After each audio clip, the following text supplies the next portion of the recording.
evening, motherfuckers, and welcome back to The Lost. Here with me, as always, is... Okay, no, to be fair, I'm not gonna cop off of cyborg shit. We're not allowed to use the words "as always." It is not.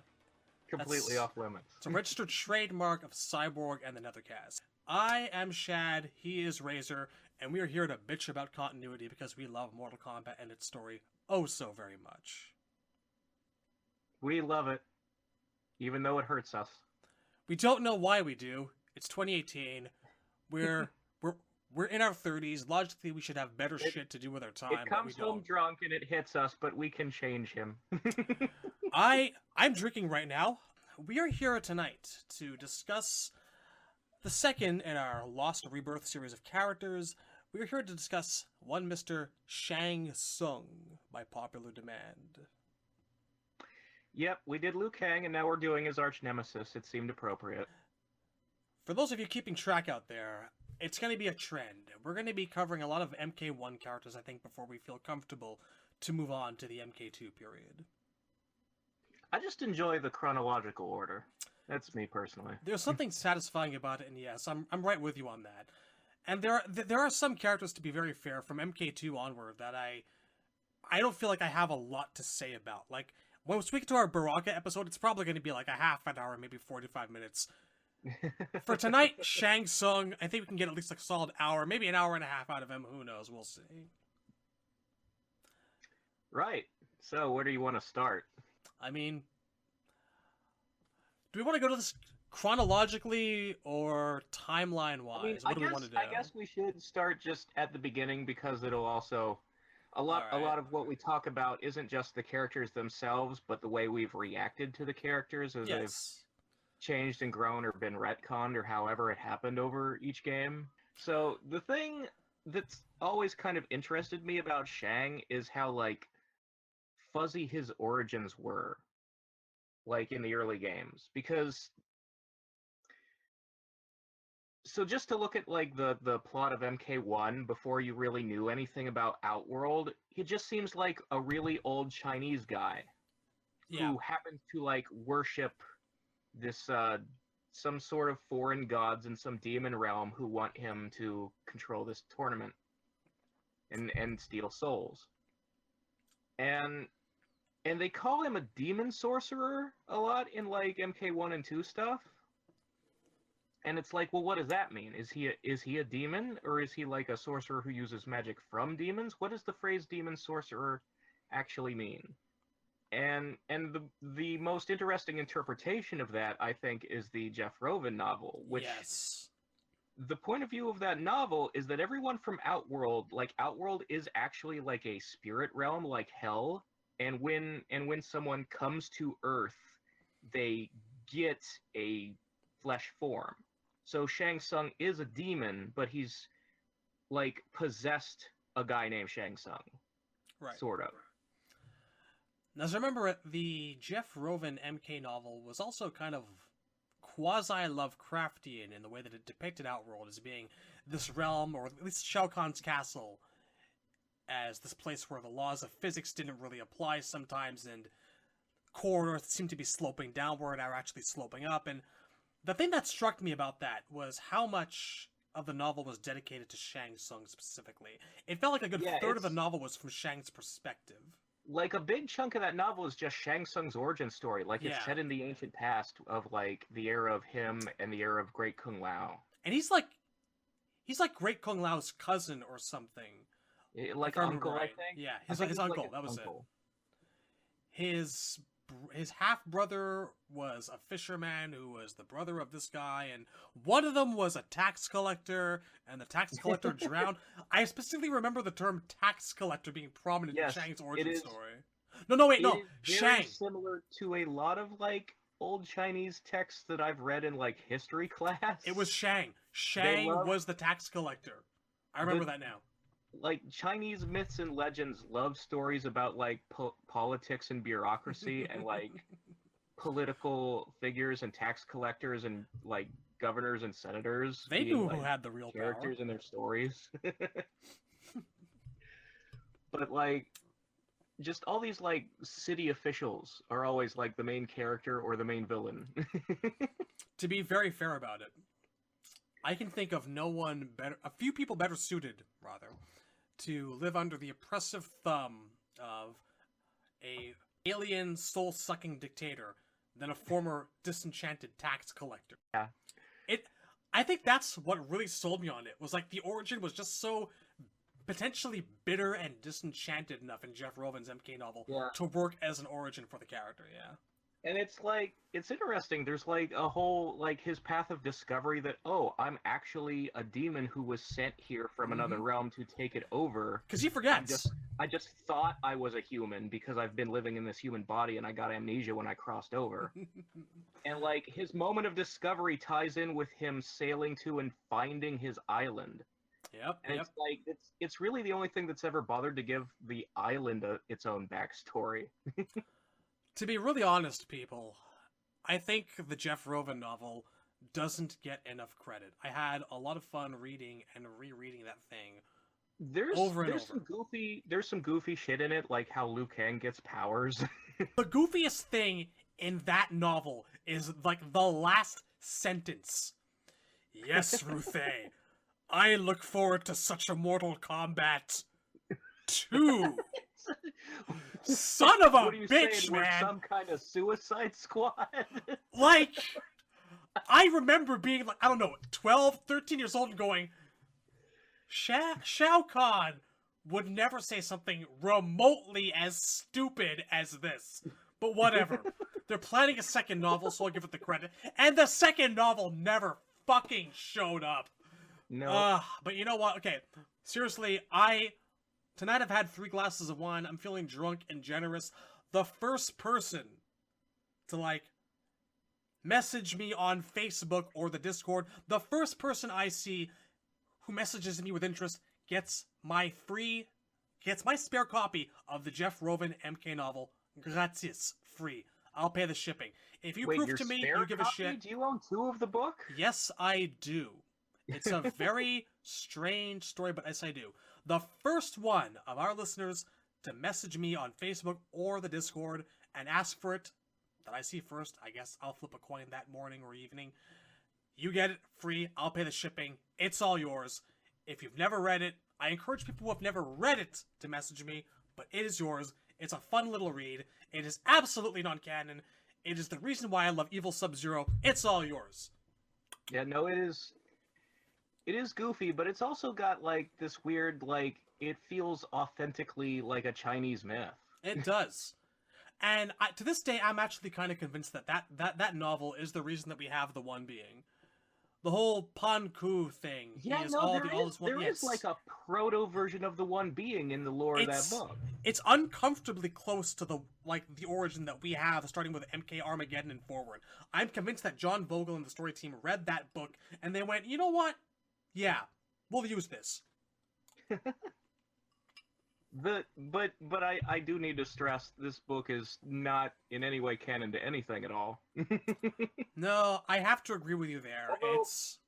Although it is interesting, like, some of Tobias's stuff in MK2 sort of strikes the same notes. Like, obviously, some people have seen before the concept art for MK2 that was unused of Shang Tsung in, like, a demon form. Yeah. Like, he was going to actually be able to shapeshift into that mode, and then they scrapped it for whatever reason. I guess because they decided they didn't actually want to give him that backstory.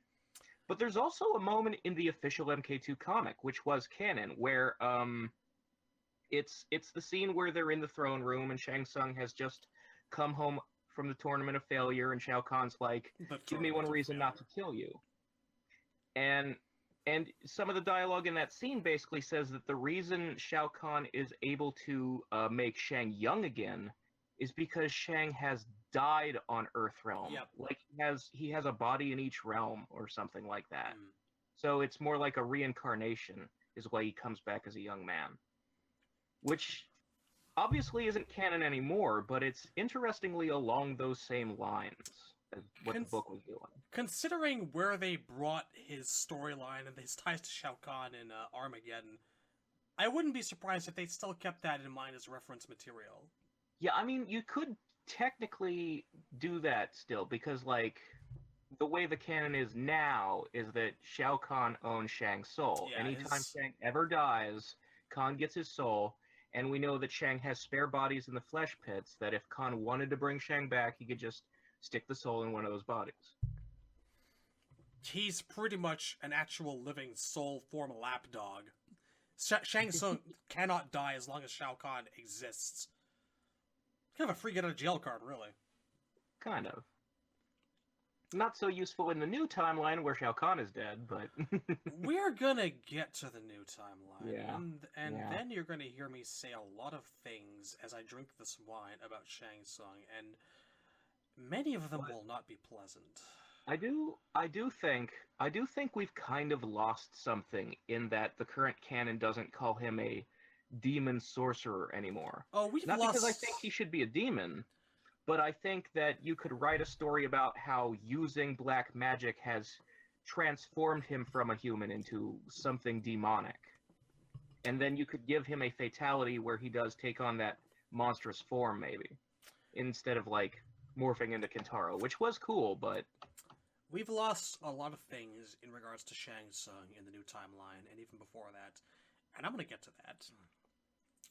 Fair enough. Short of Raiden, I honestly don't think that there's a single character that's been more abused or neglected by the current writers than Shang Tsung has been. I don't think I would agree with that, because I look at other characters who have had, like, severely damaging retcons to their backstories, or characters who have been killed off and thrown away, characters who have been... I understand that. I do. Turned evil. Shang Tsung, throughout the games that he's in, is remarkably consistent. Like, the only things I have to complain about, really, are the fact that in some games his fireballs don't have skulls in them, and some of his costume designs. I get that. I can see where you're coming from. But I think that Shang is alone in the fact that there has been a character who has basically supplanted his entire role in the storyline. His reason for being. I will grant.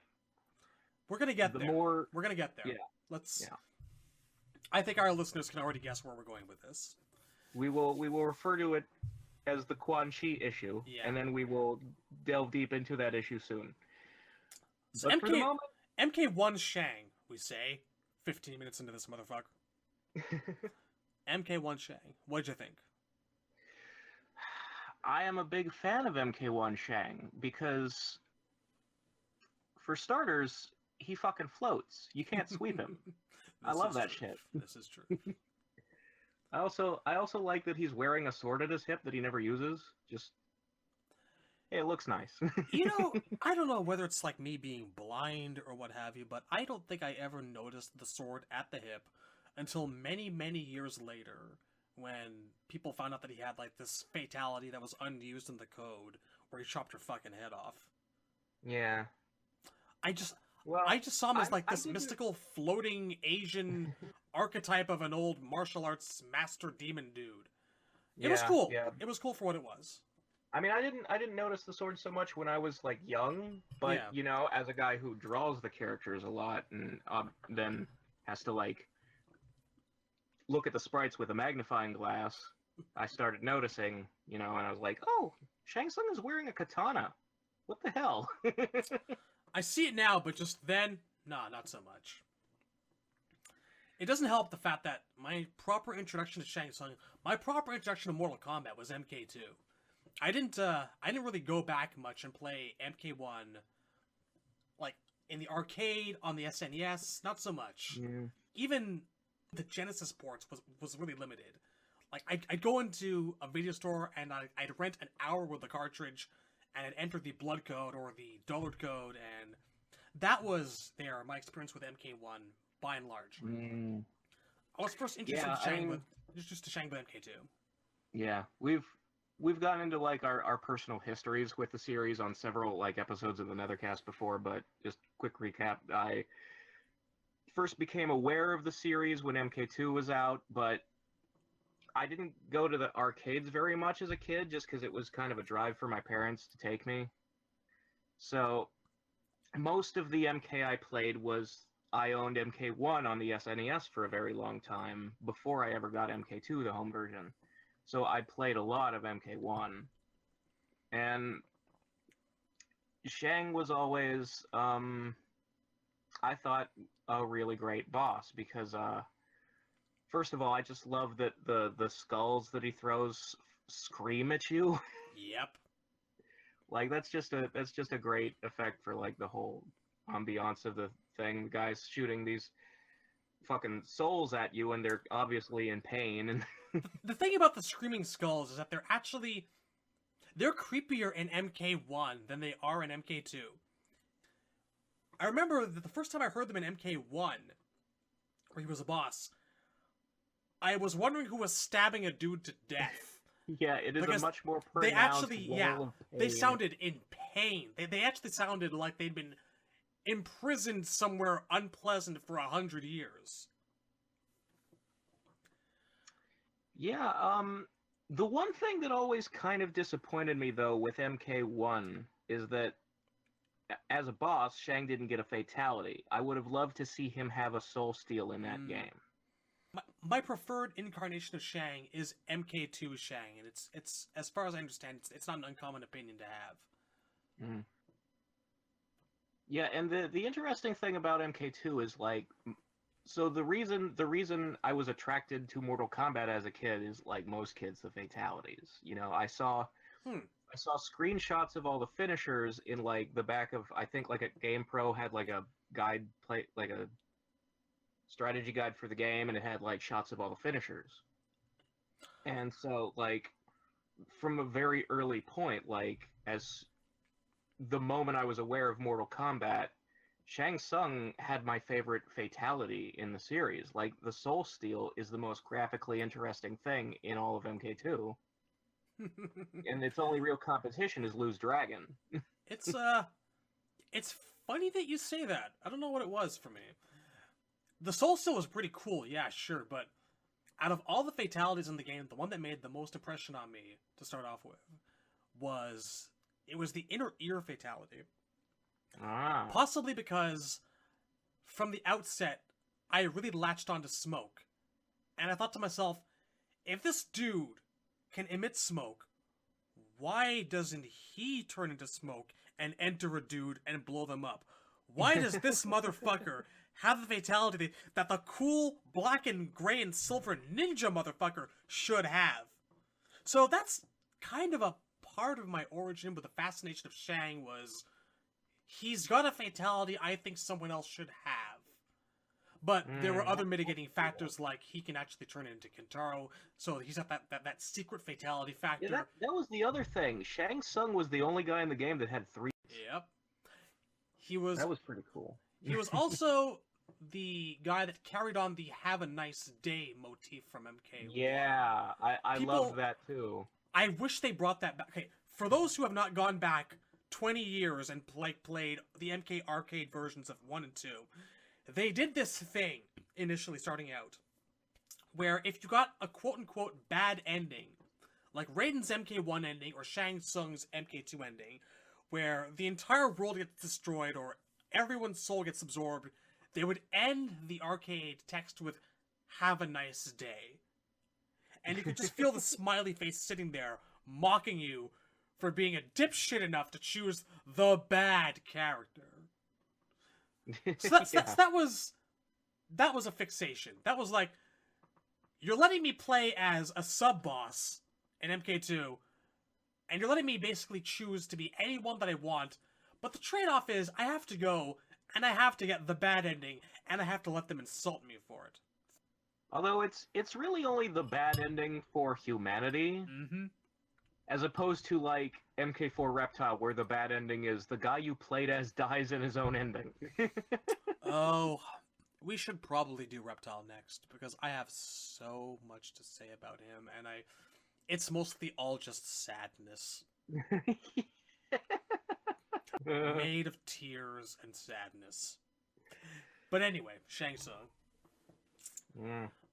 So, he was actually the first person I tried to learn in MK2, because, I mean, when you're a kid, and you look at someone who can turn into anyone at any given time. Yeah, there's the math in your head that goes, if I learn this guy, I know how to play as everybody, and I can just beat everybody. But you'll never actually have that skill because you have to be like a robot with everyone.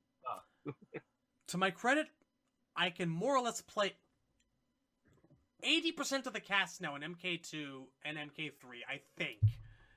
Not perfectly, but that was what taught me about vulnerability time.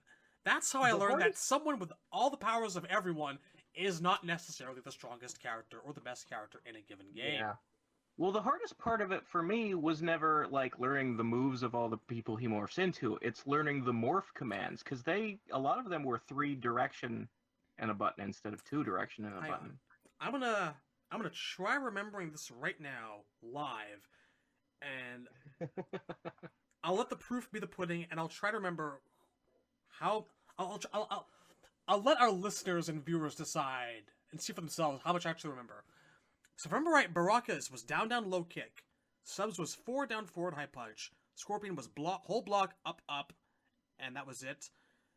So, Katana's Scorpion, you have to do the toasty. You do. I remember that. Katana's, I think, was mash and block a couple of times. Melina's was holding high punch or high kick. It was one of the two. Shit. I think Raiden's was like back, forward, high kick. They tried to sort of make a few of them their special moves, but this is all I'm coming back with right now. I used to know them all, and now I remember some of them. Yeah, no, you were right. The morph into Sub-Zero is the command for the spine rip. Katana's block, block, block. I remember this. Melina's hold high punch.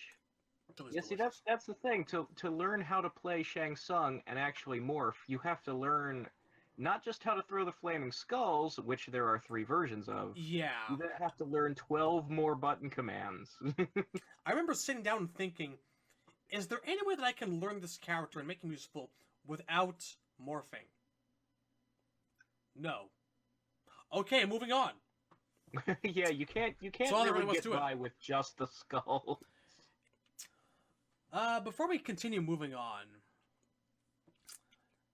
we're covering some ground here. We're covering a classic period of the franchise history. Well, there's a couple more things I want to say about specifically MK2 Shang, because like I said, the first game I owned in the series was the SNES version of MK1, which the instruction booklet for that game came with pictures from the comic book.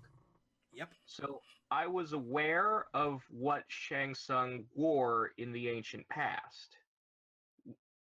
So, like, you know, that red and yellow outfit, it's his Deadly Alliance alt. So when MK2, when I looked at that, I'm like, oh, that's really cool. It's the same outfit, but it's black now. So his outfit in MK2 really appealed to me because I could see, like, the visual continuity there, and it appealed to my, like, even as a young boy, growing nerd brain, collecting information and appreciating continuity. To this day, actually, it's going to be a thing going forward, but I feel like visually they kind of lost the plot with Shang after MK3. Yeah. I don't mean to necessarily imply that every character needs to have a 2-color default setting or colors they should automatically default. But it never stopped being apparent to me, at least, that there was a gratuitous amount of yellow and black that really worked for Shang. Well, there's even like a character connection there, because from like his bio in MK1 where it's like Shang's palace is full of gold and that's why I'm going to the tournament. I want to steal all his gold. So we get oh, Shang loves gold. That's why he wears yellow, because he's actually gold. It's his favorite color. He feels like a character to whom the colors or the emblems of excess would actually kind of latch onto really well.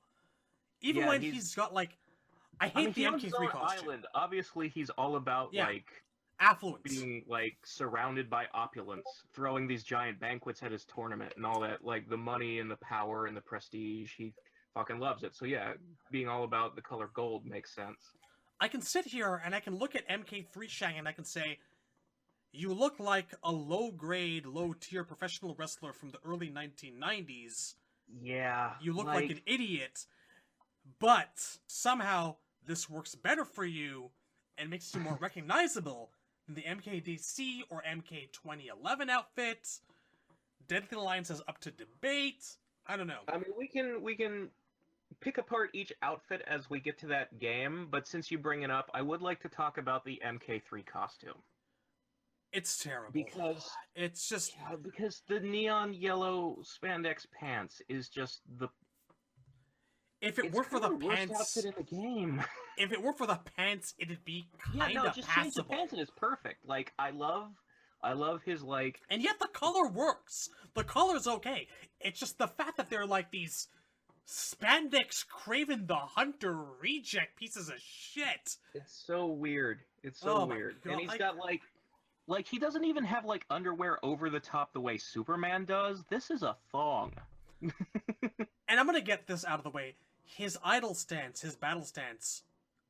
Oh, somehow, the mincing clawing like a cat at the air? It somehow stood apart from me as the most utterly ridiculous battle stance. Like, this, yeah, even when I was 12, I looked at MK3 Shang for the first time. What are you doing? What's going on there? What he was doing with his hands, and I was just like, what? Somehow this worked for Reptile and UMK3. It did not work for Shang. I didn't have the words for it when I was at the age I was that this game came out, but as an adult, I look at him and I look at Sindel and I go, wow, there's a lot of drag queens in MK3. No, like, seriously. MK3 Shang frustrates me because I look at him and the eye paint is not any different than, like, what Reiko is wearing in MK4 or what Serena's wearing. Like I like the strappy top thing. It's kind of metal, and I like the eye paint. It's just the pants, man. The pants ruin it. Yeah. The pants and the boots. Although I was never big on the ponytail. Like the concept art where his hair is loose makes him look so fucking rad. Yeah.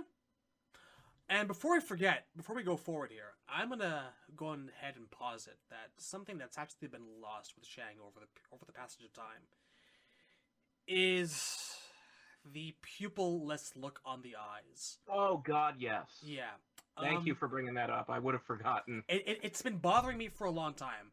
I look at Shang in MK9 and in MKDC, and I'm like, why do you have pupils? Why have you got eyes? Yeah, like he's fucking the oldest Magic Man. And I have the same problem with Nightwolf in the newer games. Like, the more powerful your magic should be, I want you to have the glowing fucking eyes.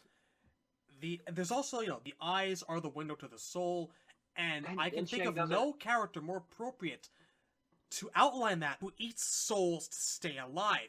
He's got none of his own. All of those souls. And you still don't have one of your own. Please stop giving Shang eyeballs. You're missing the point of the character. Anyway. It's been bugging me for a while, that little detail. It's kind of like Baraka's formerly silver teeth. An element of the person that I feel that's been grossly misplaced over time. That's all. You know, we can talk about this one day when we do a Baraka episode, but I have always kind of wondered how come the blades are metal but not the rest of their bones. I view that as a horrible oversight. Like, following onto the classic period into the 3D period, there's just a collection of specific details that make X character that kind of got dropped, that have been bothering me since 2003 or 2004. And I could form a laundry list, and Shang's eyes are a part of that, and they're the start of that. You know, just out of curiosity, I'm looking right now at, like, old Baraka sprites, and, like, all of the little pointy bits on his arms, all the little bone spurs are shiny metal. Yeah. Like, it's not just the blade. No, it was the intent. I think that they were channeling some Wolverine when they invented that character. Yeah. And they have just forgotten that. His teeth were metal. His blades were metal. He had a metal skeleton. And they just kind of let that go in favor of grunt orc troll dude. I don't know. Yeah, it's a shame. But back to Shang. I'm considering being Baraka this Halloween. I'll see. I don't know. Gonna fucking do it right and see if it's not scary enough. Yeah, you have the hair for it these days. Oh, I'm sad now. You chose that. It's been growing back. It's been growing back. I have the Reiko now. Ah. Ah, yes. The hair and a maddening quest to wear someone else's helmet. But seriously, Shang. So, what have we not covered? Well, we're up to MK3 now, so I want to say some things that I really like that the game added to him. Like, I really like his win pose, the glowing fist. Win poses. As a kid, it bothered the shit out of me that he would laugh during the MK2 credits, and he just wouldn't do it normal win pose. He'd just stand there and stare at you with his... Depending on what version of the game you were playing, they either took out or left in the laughing animation on the hands on his hips MK2 win pose. Yeah, that fucking... I think that... I was talking about this in the Discord chat a couple of days ago with Chrome, and I figure that what they wanted to do was actually have a win pose where he was laughing, but once they saw it, they maybe figured that it was overlapping with the announcer voice, so they cut it out. And then they realized him laughing alone without any voice was weird, so they just kind of cut it down to him with his hands on his hips. That's how I see it. I don't know. I have seen the full laugh animation in certain versions of the game. So it's like it's in the Saturn, and it was a memory issue. It's in the Saturn and the PlayStation versions. It's there, but it's not in the arcade. In the arcade, it's only in the credits. It's fucking weird. There's also, dependent on what version you're playing, sometimes only half of Kitana's win pose plays. She bends over halfway. It's fucking but then she won't do the bow at the end. Maybe. And the bow, without the bow, that win pose looks stupid. Yes. like Baraka on the Genesis. He gets to like the bowing period and he just stops there. He doesn't do the crossed arms in front of him. He just takes a bow and that's it. Polite Baraka on your Genesis. That is fucking harsh. We should probably maybe... I would also like to point out that MK3, his animality, was the first time that the snake as an animal was associated with Shang. And it went on to be him making a giant snake out of fire in the Deception intro, which was really rad. And then in the modern graphics games, he wears snakes all the fuck over his clothes. Yes, it was the beginning of a trend, which... Until he's clearly like Serpentor from G.I. Joe. It's way too much. You know when you were playing MK3 for the first time and you saw everyone's animality and you were like, that's dumb, that's stupid, that makes sense, yeah, like 9 times out of 10 you're like, why is Cyrax a street shark? Why is Jax a lion? What is going on with these choices? Shiva is a scorpion and Scorpion's not. I just want to tell the audience that, like, to this day, my spirit animal is a cybernetic ninja bat. That's never changed. That's never going to change. If you ever look up to the night sky 30 years from now and you see a glowing, giant, purple bat, I'm free. I'm free and I'm with my people. My spirit animal is the skeleton of a rhinoceros. What the fuck was that? That's Cabal. No, I know, but even at the time, I'm looking at that and I'm like, what's going on here? Are you real? Well, I guess it's because he's been badly That was hurt. it. Like, that was he's it. missing some of his body, so like, is that malady? I looked at it at the time as interpreting Cabal is probably some sort of living dead fighting zombie corpse person, and the animality is the game's way of telling us that he's barely alive. Okay, moving on. It made more sense to me than his conflate ahead fatality. I also like how Smokes has the least definition. Like it's the silhouette of a bull. And yet, somehow, it winds up looking the best, I personally found. It is pretty rad, actually. Yeah, Shang's animality is one of the very, very, very few that fits his character in the entire game. It was one of maybe 3 in MK3 that I actually appreciated and went, that actually makes a lot of sense. Maybe Jax 2 if I'm going to give him a best. Yeah, maybe Sonya as an eagle. Yeah, kind of. But here's the thing, like, Shang also kind of fits into this category that only Liu Kang and Nightwolf also fall into, where their animality could actually be canon. because Shang's already a shapeshifter. It never bothered me that Shang could turn into a giant snake. I just figured, this is easy mode for him. Sure. So fatalities. Right. The bed of spikes was an interesting choice. They knew about what was going to happen in the movie because they came out the same year. There might have been some overlap there. Maybe. At the time, I figured to myself that it was just their way of making use of prior existing assets, and I mean, it was obvious to anyone who was watching at the time that MK3 had some problems with censorship, and yeah, it seemed to me that if they wanted to, they could have done better with them. The bed spike slamming was functional, it worked, but at the same time, I said to myself, they have done better with the character. Yeah, like, it's not the most exciting fatality. He basically summons his own pit finisher. Yeah. But what was really interesting to me is, first of all, most of the strategy guides for MK3 didn't include his soul steal. Like, Really? you look through most of those books and they pretend he only has one fatality. What, the spike slam? Yeah. We're gonna have to compare notes, man, because the strategy guides I've got have soul steal. It's weird, because, like, as a kid, I owned, like, 3 or 4 different MK3 and Ultimate MK3 strategy guides, and I think in all of the ones I looked through, I only ever found one guide that documented the soul steal. I've got... This game has a really interesting soul steal, because the soul doesn't go to him, it flies off into the sky, so he's not... me off to no degree. Oh my god. It seems like. It's nice sitting there, it's gonna get away, take the goddamn thing, you're pissing me off. I'm pretty sure they were trying to make it a lore thing, like, because Shao Kahn is claiming all the souls. So Shang is taking the soul, but then the soul is being sucked away to Kahn. I can understand that, but you'd think that they'd actually do something with the animation rather than letting it hang there. It just always bothered me that it was just floating there for no particular reason. Although I did like the fact that their body just kind of fell down. Yeah, it becomes like a puddle of goo and bones. It's a really cool animation, actually. Yeah. Compared to, like, all of the shitty finishers in MK3, this one was actually really well done.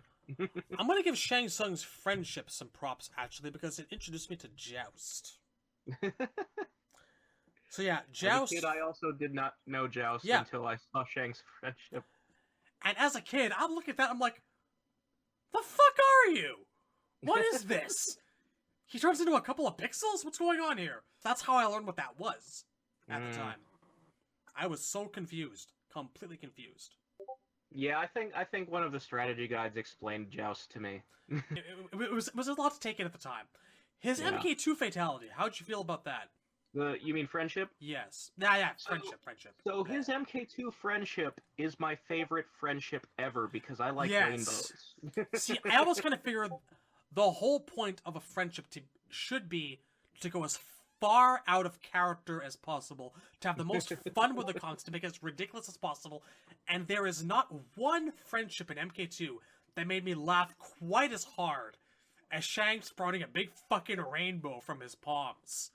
And I just love the shit-eating grin. Like, it's beautiful.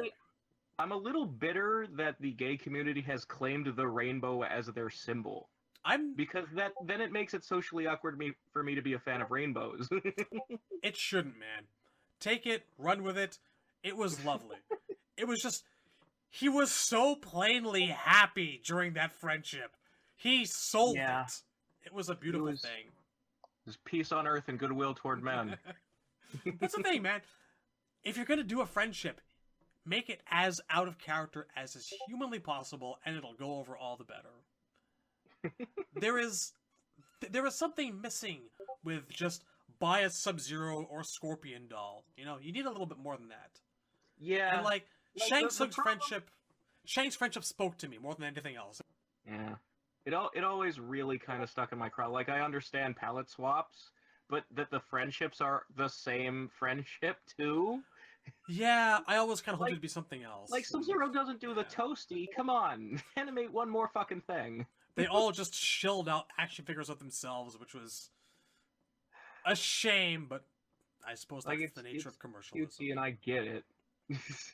If it helps, I did buy a Sub-Zero doll and a Reptile doll. Yeah, no, I Scorpion bought doll. all of those action figures. Not because MK2 told me to. I was gonna do that anyway. Motherfuckers, we all know that we bought a Smoke doll and a Noob Saibot doll, or customized one ourselves, but we didn't need any prompting to do it. I owned the fucking Dragon MK1 speedboat because that was the only way to get a reptile. So did I. I had that reptile for longer than I had the speedboat, but so did I. And Kano's motorcycle. Kano did not come without his motorcycle. I did not own a Kano. I had a Kano. I had a Kano, and I had a lot of trouble, as I remember, going to find the guy. I think Kano may have been the only character I didn't own. He was hard to find, I remember that. I owned a Smoke, which I always thought it was weird that they made Smoke and no other MK2 characters. I still have that Smoke, and I wondered about that too. I was like, I was waiting for the Katana, the Melina, and the Jade to show up, and they just never did. They could have at least still made got my Smoke. Saibot. They had the mold for the male. I figured that their planning stopped at some point in early MK2 revisions. Perhaps. There was a gigantic Shang Tsung plus, like, gigantic boat toy series. Like, toy thing. And I think the version of Shang that came with that was, like, black or something? I don't know. Yeah, I never had that. I think it was supposed to be movie Shang. Yeah, probably. I never had that. Like, that was one of those $100 plus pieces of shit from back in the day that I... oh, yeah, it's fucking I can never up there with Metroplex. Or the USS Flag. Look that thing up, why don't you? $500 or something at the time of release. Now, only the 5 richest kings of Saudi Arabia own one. Anyway, so Shang Tsung. So, we've covered 1 through 3 at this point. Yeah, we've got the trilogy in the bag. At this point, I want to kind of go to MK4.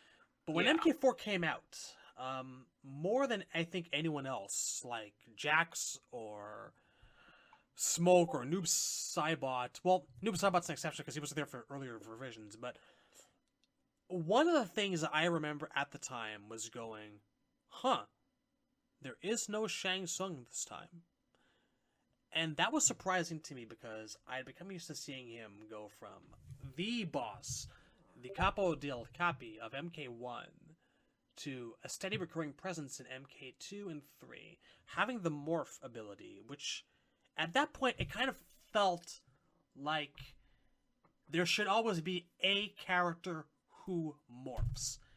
And when MK4 came along, you had Quan Chi, who was the resident sorcerer, and Shinnok, who was the boss, but who also had the ability to take on anyone's special moves. Yeah, his appearance wouldn't change, but he could copy movesets.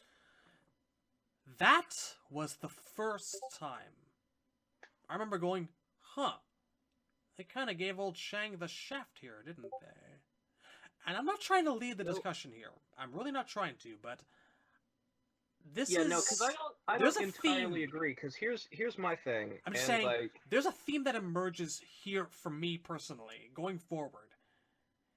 And 1998 is when I first started noticing there's a lack of Shang going on.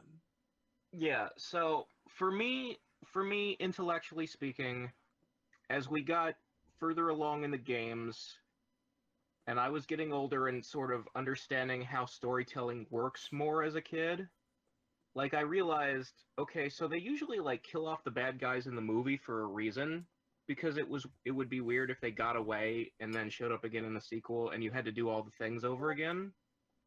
So by the time you get to MK3 and Shang Tsung has, like, failed Shao Kahn multiple times in a row and is still around, it starts getting weirder and weirder that he's not dead. Initially, I came away with the same impression too. I figured MK4 was here, and all of Khan's minions, like you've got Rain, Mataro, Shiva, Sindel to some extent, because my perception of Shao Kahn's minions was to some extent colored by MK Annihilation. I figured anyone and everyone who was not part of Shao Kahn's, who was part of Shao Kahn's retinue and was not in MK4 at the time, like Ermac, or Melina, or Shiva, or Motaro, I figured dead. I looked at Reptile, I looked at Noob Saibot, and I thought survivors.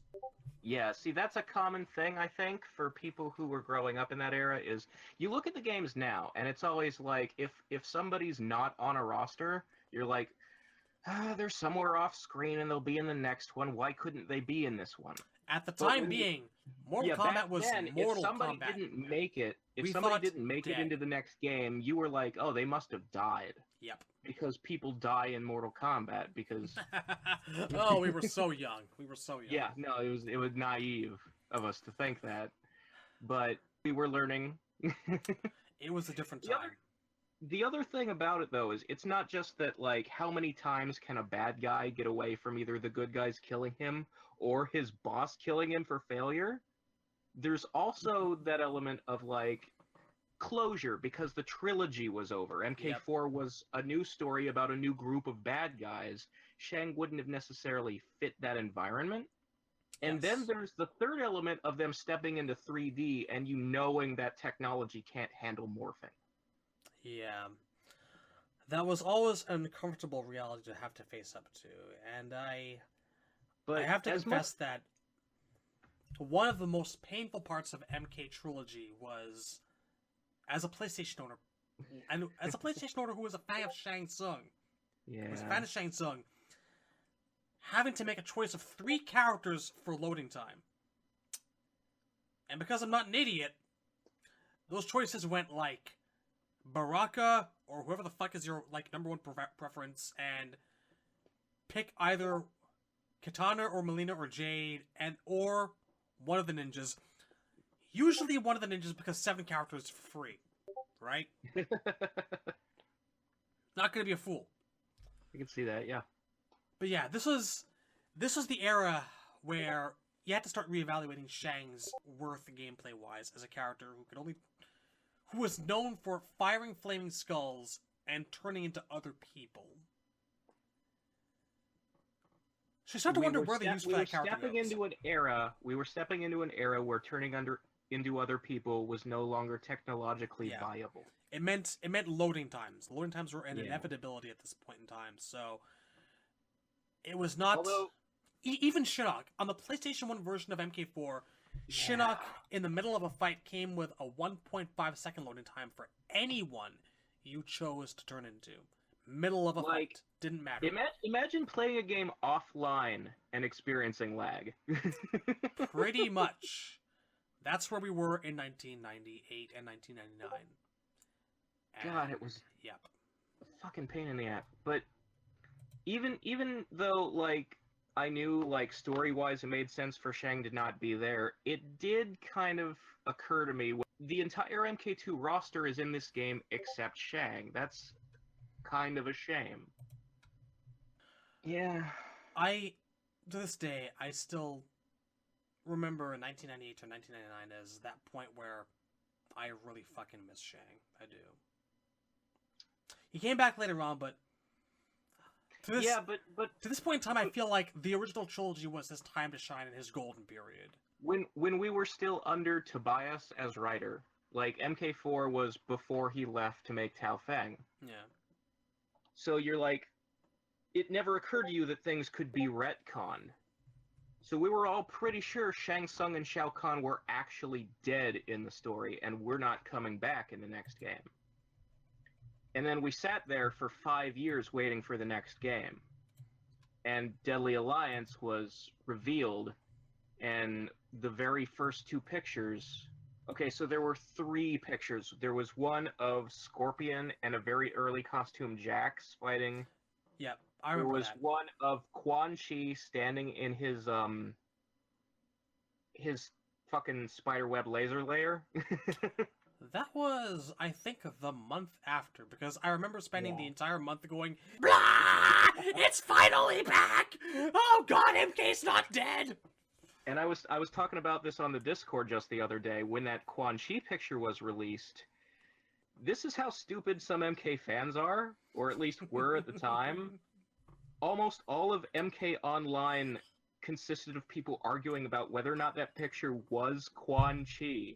Even though it was clearly a bald man with chalk white skin, with 2 black lines from his eyes up his forehead, they were like, no, Quan Chi wears a shirt. Quan Chi doesn't have all those red tattoos. That's it's not Johnny Quan Chi. Cage!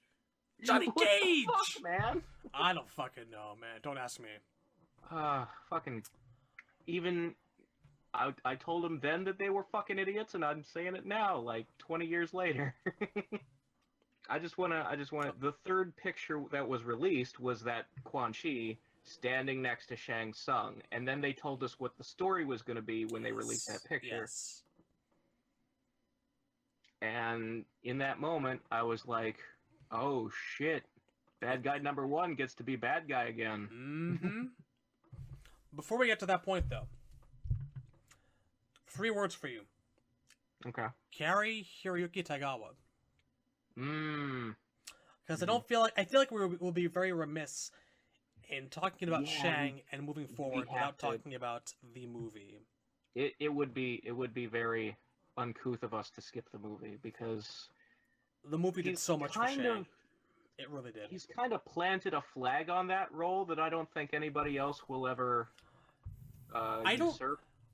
I don't think it's impossible for someone to give a better vocal performance. But the cadence and the vocal delivery, the attitude, role itself. As much shit as I give him for not having facial hair in that movie, because it is the one little nitpick that I've had since I was like 12 years old. That's the thing, like, me too. I thought at the start he should have a fucking goatee or something at the very least, but it's the way like he delivered everything else. Yeah. He's so fucking perfect in the role that I can't deny it. Like, I would be an idiot to try to pretend that the mustache breaks it, you know? There's even, there's a line or two from the novelization of the first MK movie, where he's talking to Sonya towards the end, before Liu Kang and Johnny unmask themselves. And, she's like, go to hell. And he goes, well, the Emperor will be overjoyed. Victory at no cost. Flawless victory. There's a certain smarminess that Cary gave Shang Tsung as a character that they've never really managed to recuperate or translate in games, and I think that that's got a lot to do with why I miss him as a main villain of the piece. Yeah. Yeah, that is true. Like, they've tried, kind of, in MK9, but it's just not smug enough. I mean... It's just not smug enough. Let's get to MK9 when we get to MK9, because, holy shit. And, like, even into Legacy, he was bald, it was like 20 years later, didn't matter, he still kind of rocked that piece for what it was worth. I enjoyed watching him rock. It had... If you watch Legacy, it really has nothing to do with Mortal Kombat. He's still giving a great performance. NRS, if you're listening, just fucking hire the man to voice Shang Tsung going forward. No, that's all. That's all we need. They almost hired him to voice act Shang in VsDCU Universe. Oh my god. They almost... Like, Ed Boon said that once on Twitter, and I'm like, then why didn't... What made fell games through? Since then, motherfucker. What are you doing? What fell through? How did you fuck this up? How did you... I did not know this before right now, Razor. You're telling me that they had the man and they let him go. No, this is a true story. They were I don't know what went wrong. I just know that Ed Boon has said before that they almost hired Cary Tagawa to voice Shang in MKvsDC. Almost. Almost! How lucky for them! Almost! Oh. Dear NRS, I want you to stop fucking around! Whatever you're doing, whoever you're hiring for MK11 to voice Shang Tsung, I want you to stop. If the answer is not Cary Hiroyuki Tagawa, You fucked up! Okay? Okay? Okay. I move away from the mic. Wrestling promos. I move away from the mic to breathe in. Okay. We're good now. Anyway. I mean, it's not like he doesn't do voice acting. But it's not like he's expensive. It's not like they don't have money. It's like you're telling me, okay, Peter Cullen, you're gonna go back to voicing Scrappy-Doo or Scooby-Doo for the rest of your life. We're just gonna get, like, Bob from accounting to voice Optimus. You know what, Peter? You can play Bumblebee. Arg! My balls! Thud. Oh, Christ God Almighty. Here, take this! Poof. No, enough about Deception's shitty voice acting. So we're gonna move forward a little bit, I think. Yeah, we have sufficiently filleted Carrie. We have. We love you, Carrie. I love you, and to this day, no one can break a spine better than you can. You know what? I don't just want Kerry Tagawa to voice him in a game. I want Shang to wear that leather jacket. Yeah. That honestly, is awesome looking. He could be old Shang and rock that shit. I think it'd like to look really amazing. I didn't want it to happen. See, and the other neat thing is under the trench coat, he's wearing the MK3 outfit, but the pants aren't yellow, they're black. Fucking exactly, exactly. Okay, we're gonna shortly move into a section where I start bemoaning what has become of Shang or what's happening with Shang.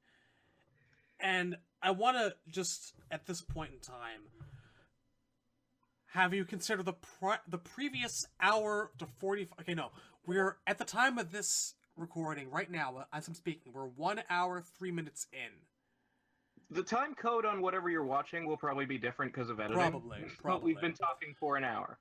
This is 1 hour of us reminiscing over the glory days, or what we think they are, what I think they are, of Shang Tsung. Now we get into the 3D period of the franchise, and forward. In theory, Shang's big return. And story-wise, I liked it. I liked seeing Shang back. I liked most of what they did with him. There are problems. Yeah. I was extremely pleased for the period of one game. Because, as we all know at this point, we are introduced to the personage of Quan Chi. Or as I like to call him, the great big tennis ball-headed piece of shit who promptly proceeded to take everything that I loved about Shang Tsung and make it his own. To completely supplant the character going forward. Now here's the thing about it though, is Quan Chi didn't really become that until after Deadly Alliance. It was 9. 9 was the problem. At this point Quan Chi had only been in 2 games, and he and Shang had both been in the Conquest TV show, and there was an episode where they teamed up in that too. Yeah. But there was still a lot more of Shang in the show. Quan Chi was more like a guest star character. He's only in a couple episodes. I don't think that they started establishing a Quan Chi is greater than Shang hierarchy until the opening of Deception. That was where it started. Yeah. The following and year. even then it was only like a slight advantage, and you could like make excuses like the fact that he's got the amulet, but I was like, you know what, everyone loses a fight, whatever. Yeah.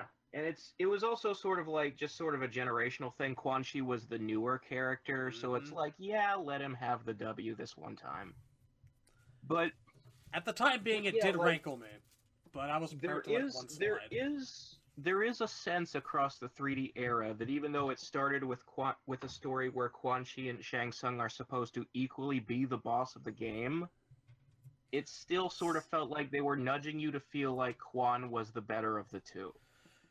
There was a definite sense to me that Quan Chi was wearing the pants. That there was a sense of Shang is good at transplanting souls, and that's what Quan is using him for.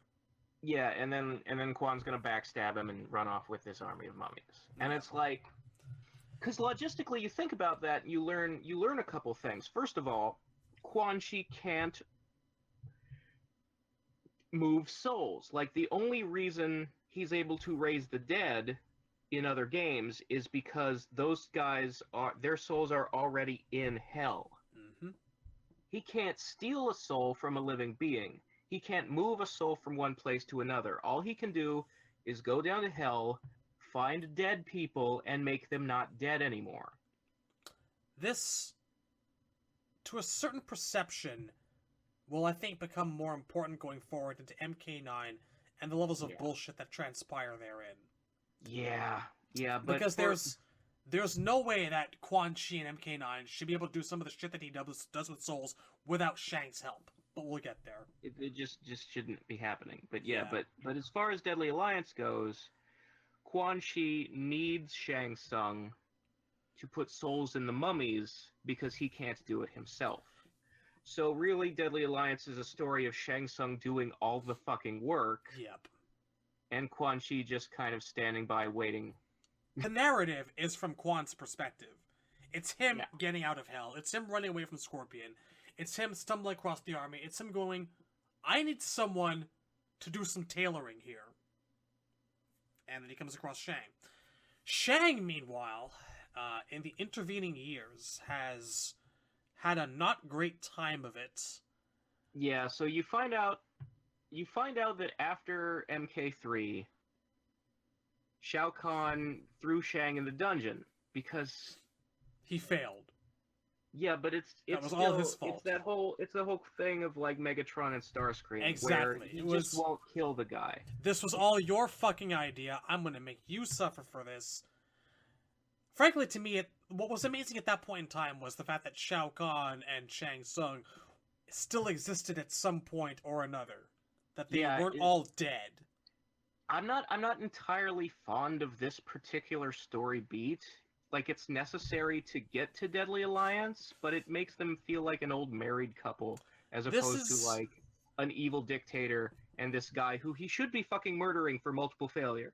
This is where we started understanding that it wasn't so much a matter of everyone who worked for Khan and their mom being dead at that point in time. It was that no one really died that was worth a good goddamn, and the people that were still around were just where you realize, kind of defeated like He-Man or Transformers villains. They were just off licking their wounds for a decade. Yeah, everybody had just kind of gone into hiding. Yeah. Nobody died. But to be fair about it, they did say that at that point that Shang had curried enough favor with Shao Kahn to be allowed to sort of go and live off near the acid wastes on his own. Yeah, he had his own little palace back. The story is fresh out of MK3. He'd been in the dungeon, but then eventually he got let back out and he decided to move to his fucking ranch house in the wastelands of Outworld and just, like, live alone and not do stuff no more. Just he's enjoying his retirement when Quan Chi comes to him. I assume he was working on his soul tailoring at the time. Yeah, he was probably just going out for, like... It's like when you go out to buy groceries, he's just picking off people one at a time for souls. I gotta make a soul run, I'm getting a little low. Let's not forget that. There was a short period of time where they let Shang have a bit of a retirement period. Didn't last long, but it's something. And that's their explanation for why he wasn't in MK4.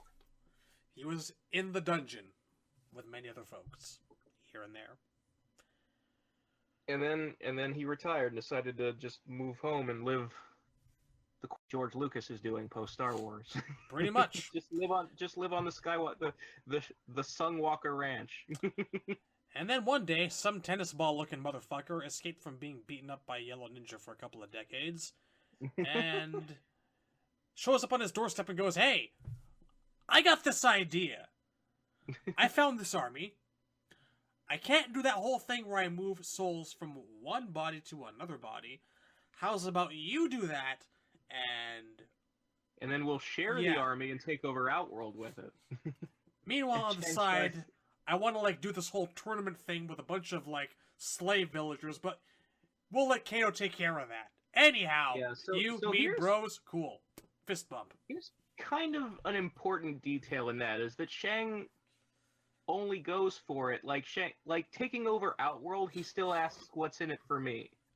Mm-hmm. And Quan Chi goes, "Well, my amulet, it turns out, can open portals. I'll open one to heaven, and souls will pour out forever because it's heaven, Mm-hmm. and you can feed on all the souls ever for the rest of your life."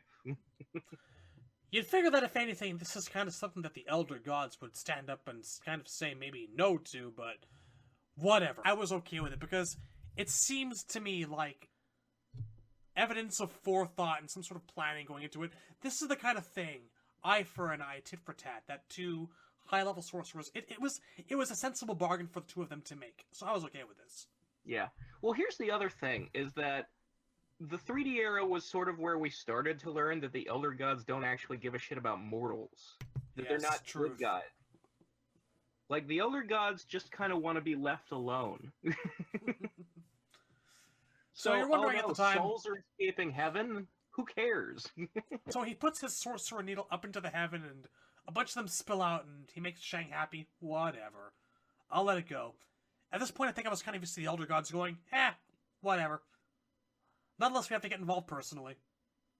And well, it's specifically funny because Raiden was up there with them going, "Come on, do something." And they're like, "No, you do something."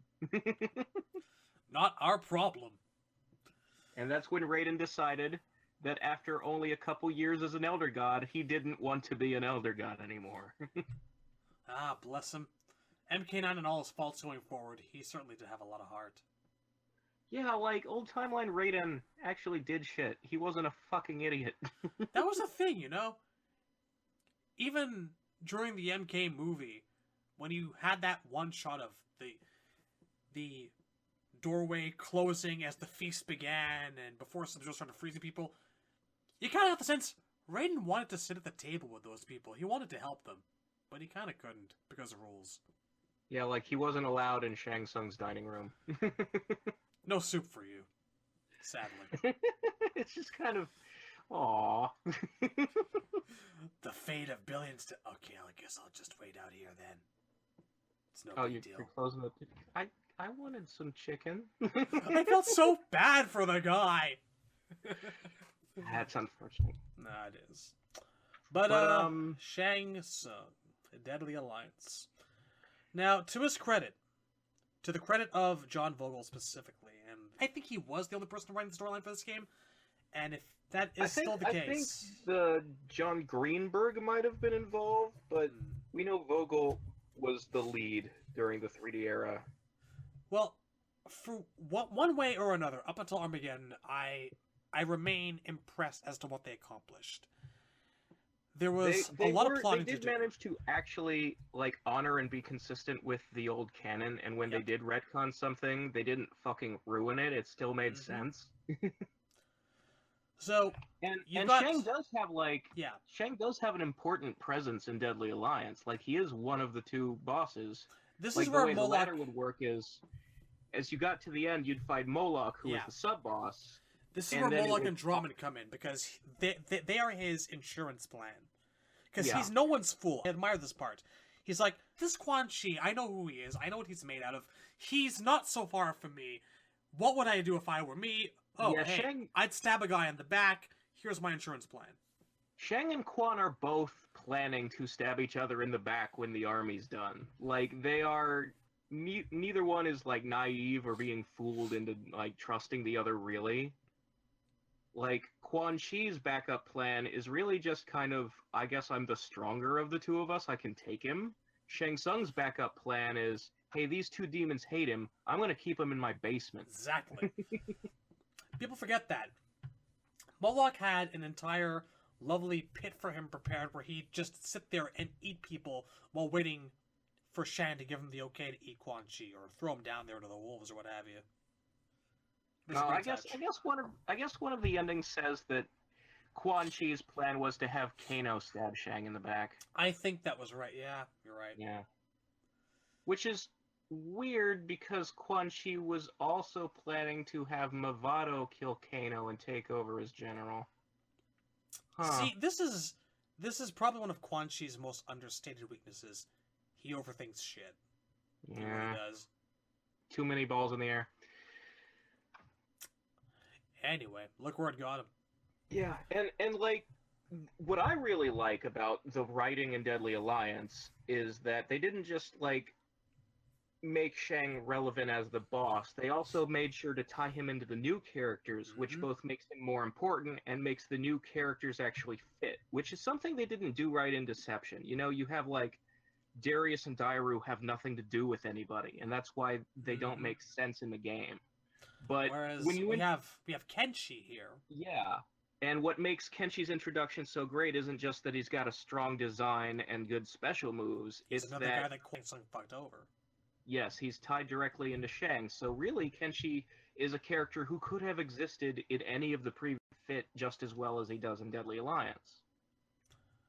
Although I do have to admit that at the time, I was thinking to myself that while it was cool that they gave him this other arch nemesis figure in Kenshi, I remember looking at him and going, there is no way that anyone but Liu Kang has the right to beat this guy, which we've forgotten to address, point in fact. Yeah, the elephant in the room is that Deadly Alliance is the game where Shang Tsung kills Liu Kang. Oh my god, to this day, I can watch that neck snapping scene and shake my head in kind of a mute admiration. Because very few video games have had the balls to do what they did with their main character. Yeah, like, it's one thing to, like, kill off the main good guy, but it's really something when his arch enemy does it. Like, if Lex Luthor was the one to kill Superman, you know, instead of, like, introducing rando-ass Doomsday. I try to keep that in mind up till even now. As badly as I think that they've treated Shang Tsung from Deadly Alliance onward, well, from Deception onward, let's say,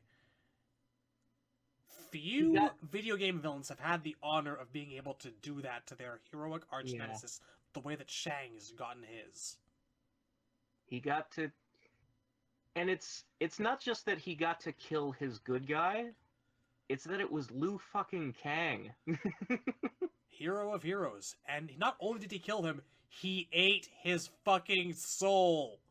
Yeah. For a little while, at least. That's actually, like, my biggest disappointment with his gameplay in Deadly Alliance is that he doesn't use some of Liu's moves. It's... Here we start feeling the downside to being able to play as Shang in a new 3D era, but we can't have loading times. All he had was fireballs. That was it. And they didn't even look like skulls because of the graphics in that era. Like, to this day, I think that they've just kind of not really capitalized on trying to give Shang more of his own special moves and properties. I don't know if they know how to do it. They got better with it by Deadly Alliance, but just they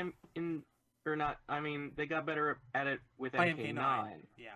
But in Deadly Alliance, his gameplay was a real disappointment. Yeah. Like, he was just Fireball guy. And if they had, like, made him more Liu Kang borrowing, or, like, capitalized on some of the soul stuff, like, he did have a soul suck move that would give him health back, but if they had just... I like that. Yes. He needed some fucking variety, man. It's a hard pill to swallow for any character in any fighting game. You give someone special moves and properties that they're very well known for having.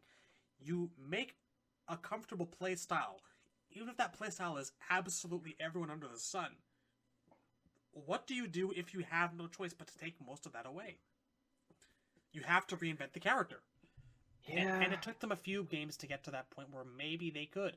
It's up to debate even now, I think. I don't know if they ever successfully reimagined Shang Tsung from top to bottom as well as they could have. Yeah, it's also Deadly Alliance had a problem with special moves in general, where most characters had lost all their classic moves and only had two things. Like Raiden. It was that, and Raiden... it was that regardless of appearance, most special moves had very similar properties. Yeah, everybody kind of just had a fireball and a shoulder charge, and that was your game. It was underwhelming even at that point in time. We didn't want to admit the results, but it was the truth. That trying to imitate Tekken stuff was such a weird goddamn idea. The last thing I want to talk about Deadly Alliance-wise is his primary costume. Because his secondary is, like, my favorite Shang costume ever, because it is just the one from the comic book. It is, yeah. Shang's secondary in Deadly Alliance is, It's a straight import from the John Tobias MK comic, and it is, to my knowledge, the only time, I think, in a Mortal Kombat game where they really, until Goro and MK10, I think, where they acknowledged an outside form of media. I mean, technically, that comic was always canon. It was. It is just a red version of his MK2 outfit. In fact, if both of you play that Shang costume, one of you gets to be MK2 Shang. Yes. Which is fucking glorious. But the problem is his primary... What's with all the brown? What is with this, like, leather vest? The problem I have with Deadly Alliance Shang is, like, that suit, maybe it's the models, it looks like it's 30 degrees in there. It's so busy, and there's just so much going on. Yeah, it's too puffy. It looks like a winter coat. Like I get what they were going for. He does kind of look like an ancient Chinese royalty figure. He does, but I feel like if they brought that back for MK11 and just maybe streamlined it a little bit, it would do it a lot of favors. It's too busy, it's poofy, and I don't like the color scheme. Yeah. And really, this color scheme is sort of the problem with his costumes going forward, where they start adding too much red to all of them. I maintain that Shang Tsung and the color yellow have this kind of relationship. Yellows and maybe a little bit of blacks, not to the extent that Scorpion does, yeah, but... And to be fair, they have kept yellow details in all of his outfits, but the black is gone. Yeah. It's there in MKDC, it's kind of there in MK9. Yeah. But it's just... The red got so heavy that old Shang in 9 isn't wearing a blue coat, he's wearing a red coat, and that's not okay when he's standing next to, like, an MK2 accurate Johnny Cage. Like, the only thing they change on Johnny is they put a tattoo on him. Half the cast is wearing something they never wore in the trilogy era. I don't think Shang's had very many great costumes from, like, MK3 forward.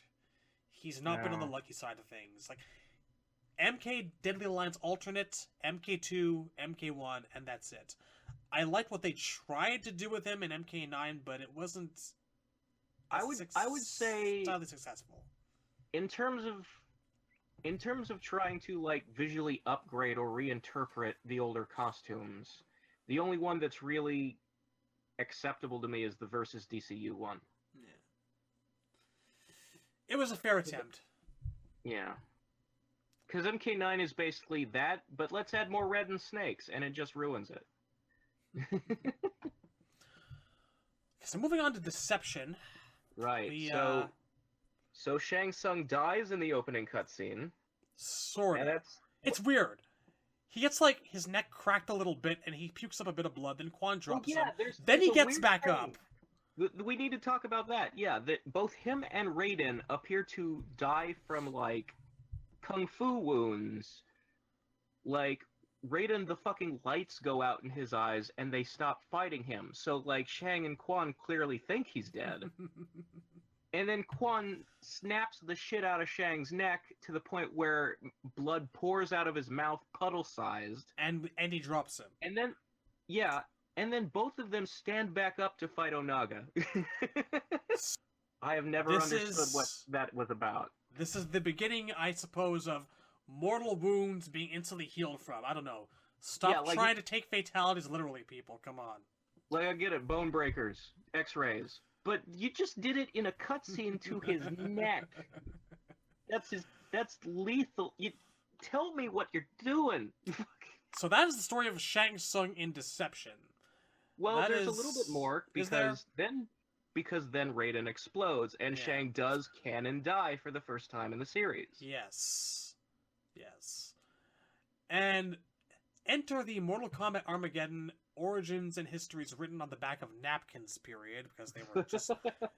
And to their credit, out of all of the origins and stories they wrote for MK Armageddon, they tried for Shang.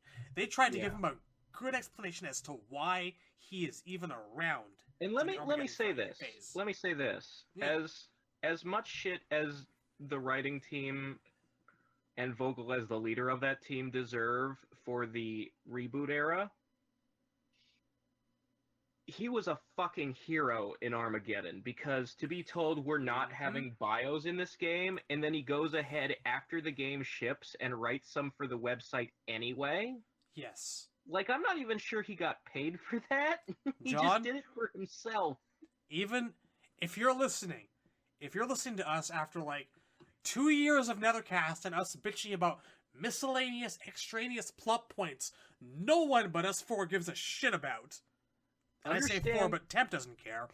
Understand that when we bitch, it is tough love. You have done some great, great things for us, and we thank you for that. We will never forget that, okay? You gave Chameleon the time of day, and I appreciate that. You gave Kintaro 4 magic swords. I don't know why, but you did, and I love you for it. It was something. It was more than he had at the point in time. Planet Smoke? Okay, sure. Makes no sense now, but at the time... You may be going a little far there. Okay, maybe a little bit, but John Vogel... Dial it back a bit. You're at a 9, and I needed about a 6. John Vogel, my love for you goes to 11, okay? How's about that? Okay. But, like, that Shang Tsung's bio for Armageddon gives us not just, like, parts of Shang's origin story that we've never had the whole series. It fills in a lot of detail. Like, it also explains the super important fact of how the fuck he came back from the dead to be in the game. It was clever. Gotta give him that. It's a soul tether. So for those of you who don't know, his bio for Armageddon basically is the first time it's established that he actually sold his soul to Shao Kahn when he was taught the magic to steal souls. So if he ever dies and Shao Kahn is alive, Kahn gets his soul instead of it going to the afterlife, and then Kahn can do whatever he wants with it. And in this case, Kahn went down to the flesh pits and put it in one of Shang's clones of himself, which, by the way, is also Meat's origin story. Meat is a clone of Shang Tsung that's unfinished and doesn't have skin or memories. But he's got a bitchin' British accent. And we will get to that, I promise, when we get to our 3.5-hour Meat retrospective. Look forward to that in 2029. Be the meat. 2029. Be the meat. Hashtag be the meat. Okay, no, but really. And yeah, Shao Kahn and Shang Tsung. There's a little bit more to it. So because all of the clone bodies are unfinished and don't have skin, Shang comes back looking like Meat, and he needs souls to, like, heal himself up the rest of the way to be finished. So they go Was that canon? Are you sure about that? This is in this bio. I am looking at it right now, because this is the important part. This is the MK Armageddon bio. I need to look at this. This is the Armageddon bio. Okay. So Shao Kahn, Goro, and Shang Tsung go to Li Mei's village and kill fucking everybody. Oh god, yeah, I remember that now. They just take a fucking half an hour, 45 minutes out of their day to go to Li Mei's village, which has already seen so much fucking hardship and angst. Just pure spite. Just really twist the knife. Poor Li Mei. She didn't even get a bio in this game. She was one of the unlucky ones, wasn't she? She's also the first to die in the opening cutscene. Everybody's running each other, and Hotaro's spear goes right through her. Maybe we'll get there if maybe we ever do a Li Mei retrospective, but I have never felt the attraction or the empathy for Li Mei that some of you guys have. I don't get it. I never have. Well, it's cool to see on another day. It's cool to see her there in like MKX's story mode, but I would feel the same thing if we just had like 3.5 seconds of Havoc dropping a deuce with his pants down. Cool, nice cameo. Moving on. Next I don't know. To me, she's like very similar to Reptile in that most of the appeal is how much I feel sorry for her. Her story is very much about like somebody who just keeps getting shit on by life. I don't know if we can ever actually truly get to the Reptile point, because to me now, like, the only Reptile canon that matters is like him with a XXX bottle of hooch just sitting on the edge of a canyon looking at the moon and... Nobody knows the troubles I've seen. Nobody knows but Jesus. So lonely. But moving on. But yeah, so after finishing what he started with the town of Sundoe, poor Sundoe. Shang Tsung does kind of get one last glory shot in the old timeline canon, where he is the guy who gets the closest to Blaze in the opening cutscene. True that. And for some reason, Blaze roaring in his face transforms him back to how he looked in MK1. yeah, he got kind of the old Shang Tsung moment. And I want to, because we're not going to get this opportunity here, because we've covered both Liu Kang and Shang Tsung. There's like that really cool moment in the MK Armageddon opening cinematic where he sees the shambling corpse of Liu Kang coming up to him. And there's this moment of abject terror in his eyes. I don't know if you remember this. That is my favorite. Like, people back then used to just bitch about the idea of zombie Liu Kang as a character. I'm like, I always liked it. I loved it. Makes it worth it. Definitely. Like, just that moment where, like, he walks up with the fucking neck still snapped, and then pops it back into place. And it was you beautiful. can see on Shang's face one word: karma. Yep. It's about to start hurting. Whatever actually happened to Shang during the Armageddon battle, I don't think we'll ever know. I don't believe that they actually ever showed us a body or what have you during that period. Well, no, in MK9, I mean, if you believe they are one timeline, I have a personal theory that the MK9 that we see, the Armageddon scene at the beginning of MK9, is a different universe.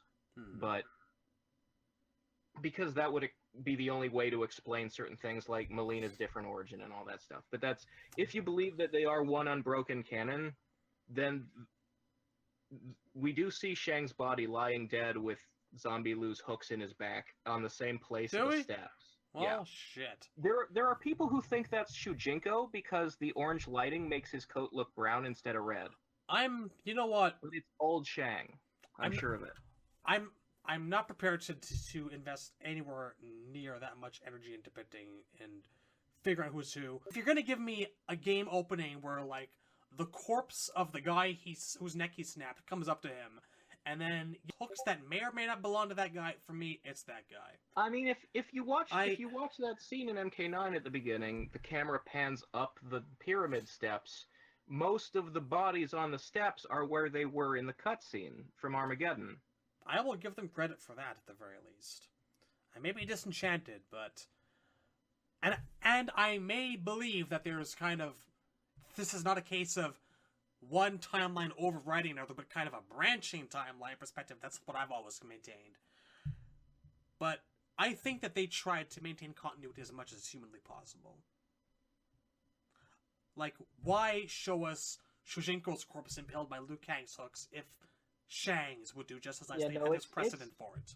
It's definitely Shang. It's just that people thought the coat looked brown, so they thought it was Shujinko. Ugh, come on, folks. But They've tried. It's the lighting of the scene. It's definitely Shang. They went far enough to, like, embed Kung Lao's hat in Baraka's cranium. They were trying to give us some sort of poetic justice there. So I'm ready to believe, whatever the case, that was Shang's corpse. Which, I guess, brings us to MK9. Yeah. Well, do you want to talk about Shaolin monks? Because Shang is a particular point of hilarity. We already, I guess, covered it in the last episode. There's not much to say then. Gork, he done fooled you. The less that we talk about Shaolin monks, the better, to be quite frank, unless we're talking about gameplay or soundtrack or scenery. For your sanity, I will agree. I don't really, to be really honest with you, I don't remember Shang as being particularly important beyond the level of, oh look, I'm pretending to be your best friend, I'm telling you lies. Well, oh no, I have a boss and I'm dead. Blah. There is a weird theme throughout Shaolin Monks where, like, Liu Kang and Kung Lao are after Shang. Like, they didn't even come to Outworld to fight Shao Kahn. There's a personal bent to it. There's a personal bent to it, and I think that that's probably a result of them, like, going into Kung Lao's backstory and his ancestors' backstory. I maintain that any research that went into this game was written on the back of a Ziploc bag at 4:36 a.m. between, like, snorts of blow.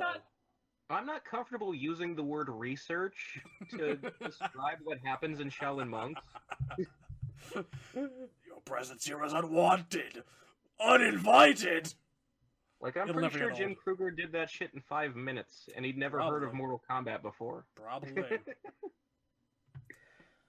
So MK9 Shang Tsung.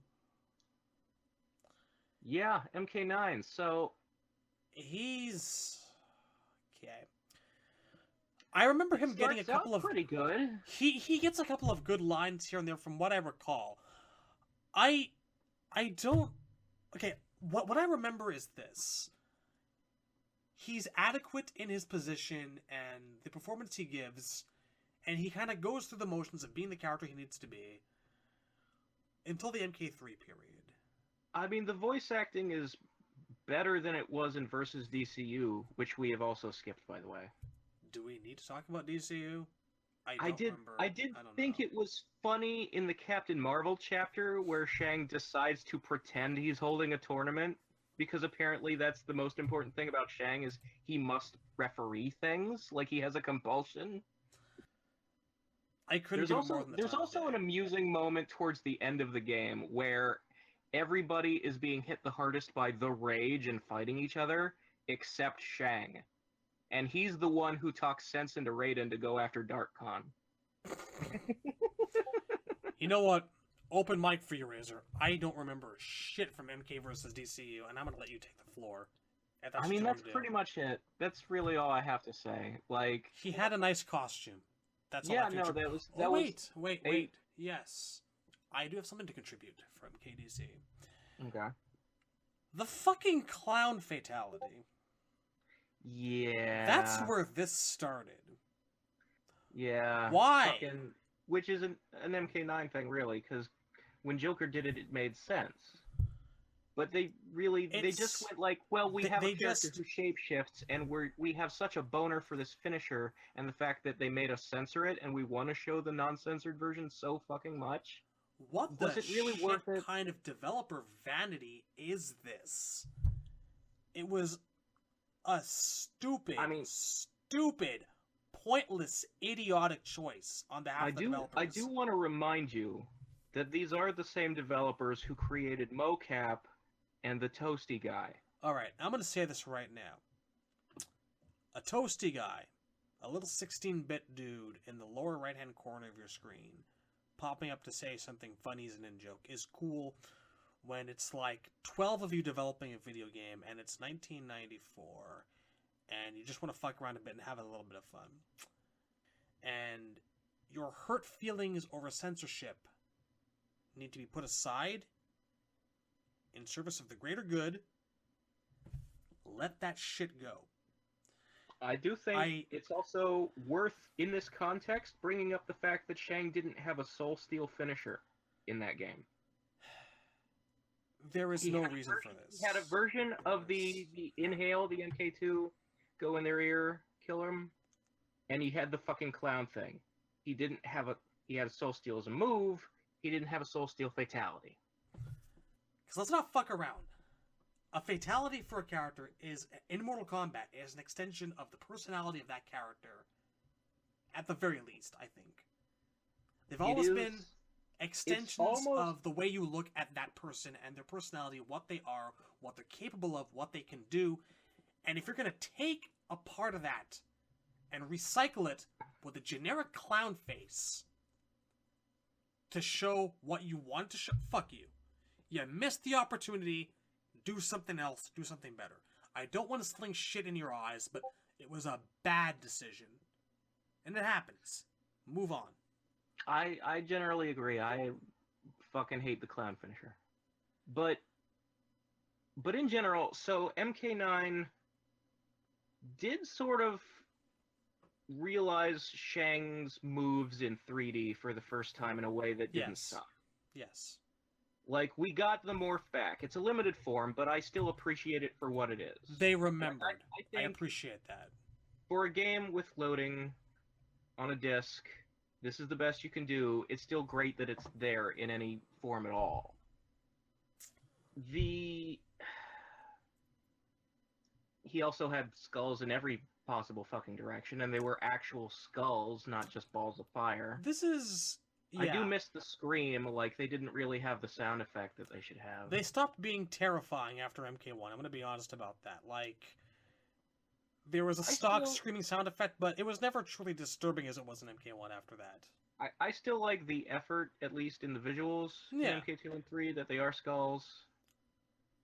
They need the scream back, that's all. It's almost like a nitpick, but it is kind of part of it, like, it's sort of whole.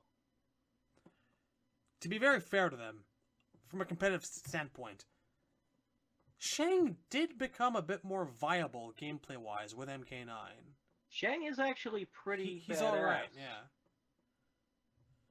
I'm not really up to, like, who's top tier or whatnot in MK9 these days, but I don't remember Shang outright sucking. I remember people discussing him as viable, and that really made me smile. I know I've very recently seen somebody make a Shang MK9 combo video, which feels like somebody got, like, that game is not, like, played anymore, and somebody's still going, look how cool Shang was in that game. Dude, people are still making third strike combo videos. This does not surprise me. That's a beautiful thing to my mind. Yeah. I'm just, to, like, 15-year-old me dwelling inside the cockles of my own heart, Shang Tsung combo videos, independent of morphs, are still an amazing thing. They were using the morph like he was fighting a Johnny Cage and he was using Johnny stuff, so... But it was cool. I mean, still, morphs now aren't morphs what they used to be. Like, you're restricted to your opponent, and that's pretty much it. But nevertheless, it was kind of neat that when you fought him as a boss, he could morph into like 3 people. It was something. But design wise, like we've already talked about, it bothers me that the old man version of Shang now wears a fucking red coat. That red has become so much of his color scheme, and as a bigger point of problem, the snakes motif. It started being smeared all over everything. Yeah, his young man costume, the snake shoulder pads, which don't even look like snakes really, they're just kind of these weird arrowhead shapes with snake tongues coming off them. So garish and weird. He kind of looks like a He-Man sub-boss, to be quite frank about things. He's downright cartoonish. The snake fangs on the boots. This is more of an example of whoever was doing the designing for like Scorpion and like his MK9 cancer outfit, as you like to call it. Yes, the MK9 had a problem with over-designing. So I don't too much fucking detail. Just because the graphics are high res doesn't mean you need to use them. Like, I don't need to see like the dirt under the guy's fingernails, man. Just fucking pull it back. The essentials of the costume are there, but it's just a tad too over-designed. Like, I don't need it to be Superman, but it damn sure better not be New 52 Superman. There's a middle ground there where shit looks good. So, I guess the time is ripe for us to now truly discuss MK9 Shang Story Mode. Yeah.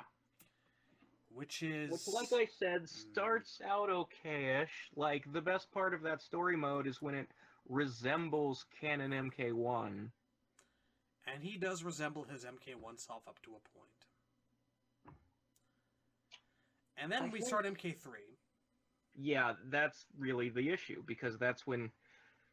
Well, it sort of creeps in before that, because, you know, you're watching the MK1 tournament parts of it, and for some reason Quan Chi has been invited, and he's standing next to Shang's throne. Blah blah blah blah blah. Deadly Alliance. Blah blah blah blah blah.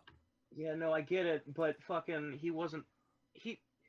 This tournament is between Earthrealm and Outworld. Why is a Netherrealm guy even there? Ugh. Made no sense. Just none. I said neither again. You did. I let it slide, but if you're gonna bring it up, bad. Yeah, I caught myself. It's no, you know like seriously, it was. That was when I started wondering what the hell they were doing. Like, why is Quan Chi here? Because then what's going on? Again, in the second tournament, Quan Chi is standing next to Shao Kahn like he should be there. Who invited you? You're not even in the tournament. Like, Quan Chi doesn't fight anywhere during MK1 or MK2 except for a fucking endurance round match once in each tournament. That's not how brackets work. Now, even up to this point, I was saying to myself, okay, fine, whatever. They want to retroactively insert one of their more successful characters back into the canon. Fine. I can deal with that. And I could. I really could. And then we get to MK3. Yeah, and it's off right from the start, because we're seeing Shao Kahn has just lost the tournament, the second one. Yeah. And he's wounded and sitting in his throne room being all pissed about it, and Quan Chi goes, hey, why don't we just res your wife? And here's where I start to have the problems. Because in the old timeline, he came up with the idea to res his... Shang came up with that idea, and it happened 10 fucking years ago. It does. It was Shang's idea. It was Shang's team of Shadow Priests. And this matters to Shang's character because this is a guy who has lost the tournament. Yeah, this was the one reason he was being kept alive.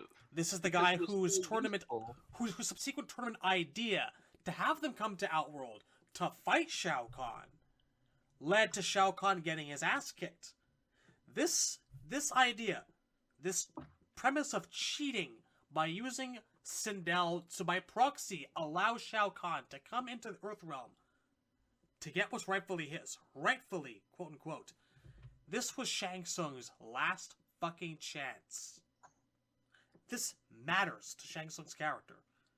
And it matters to the story in general, the fact that they came up with this years ago. Mm-hmm. Like, they've been planning this for a long time. Just like, in MK2, case. Yeah, so when they hold MK2, they're really going, mostly the only reason we're doing this is distract Raiden, so he doesn't notice that we're rezzing your wife in Earthrealm. But if we do happen to win this tournament, all the better. So all of this is an idea that's now been given to Quan Chi on the spur of the moment. Like, it plays into the plot of Mythologies that Sindel was a plan they came up with a long time ago. Mm-hmm. Like, that doesn't work right if he's coming up with it on the spot after MK2. There are many, like, Tobias weaved things together. Like, the plot of Trilogy is kind of a spider web, where if you cut threads here, they kind of pull the web off the wall on the other side. It's all very tangled. And they had to and they're just taking fucking a hacksaw to things because they don't know. Because they didn't do their fucking research. Sindel's ward blobbity blobbity blob. And the other thing is, like, it was as simple enough as she's a trump card. If we put her soul on Earthrealm, then you have the right to go get her. No. Simple as that. Yeah, and they had to go overcomplicated. No, Sindel is a hero. She committed suicide to power a spell that would keep Khan off Earthrealm. Because the Elder Gods wouldn't do it. There's like 5 paragraphs of unnecessary shit that are there to outline the simplest of details. Simplest. And we put her soul here to cheat. Fine. It ruins character motivations. Not only, like, Sindel killed herself because she's a tragic character. Now she killed herself because she's a heroic character? It just... Fuck off with that. You know, Then it's like... Quan Chi can just walk into the desert and it'll take him 20 seconds to bring her back to life, as opposed to resurrection is hard, it's gonna take us 10 years. This is where I think favoritism kind of comes into play, because we know that they like Quan Chi, and I don't know what the deal is, man. To be fair, in the original version, Quan was involved. Yeah, but Shang needed his help to actually do it. Quan was only involved as a messenger. What really happened was that Sindel's soul was given to Shinnok. Quan Chi made the deal. Sindel's soul was given to Shinnok to taint the Netherrealm evil. And that's why she's a bad guy in MK3. That's how the mind control spell works. She was tainted with Netherrealm evil and then given back to Shang and his shadow priests so they could do the rezzing. Folks, you need to read the MK Mythologies booklet. It's that simple. It's 10 pages of paragraphs, but there's so much shit that goes on in those 10 pages of paragraphs. It's unskippable. It's of the Mortal Kombat storyline. And they just didn't read any of it when they made MK9, so all of that's wrong now. Unfortunate. See, that's just one step on the path. Because now there's a lot that's wrong with MK9 Story Mode and overcomplicating things that don't need to be complicated. Well, I'm talking specifically about Quan Chi stealing moments from Shang. That's just the first thing. The second thing... I'm not going to stop you. It's a fucking domino effect, because now that Shang has nothing to do with that, there's no reason for Khan to keep him alive. Which is why he dies in this story mode. And then Quan Chi in this universe... And then Quan Chi in this universe, because we don't need Shang anymore, can steal souls and makes a fucking soulnado. He's like, in MK3, there's the fucking attract mode is full of like screens that tell the story of MK3. Not a single one of those screens happens in MK9. And the most important one is the part where as soon as the invasion starts, Shao Kahn steals the souls of everyone on Earth. And the only reason that the heroes survive to fight back is because Raiden and Nightwolf protect them with magic. But in MK9, we only see the start of that, and it's Quan Chi doing it, not Shao Kahn. And it's like, why? Why? If they tried to tell us... I could only watch the rest of it in horror.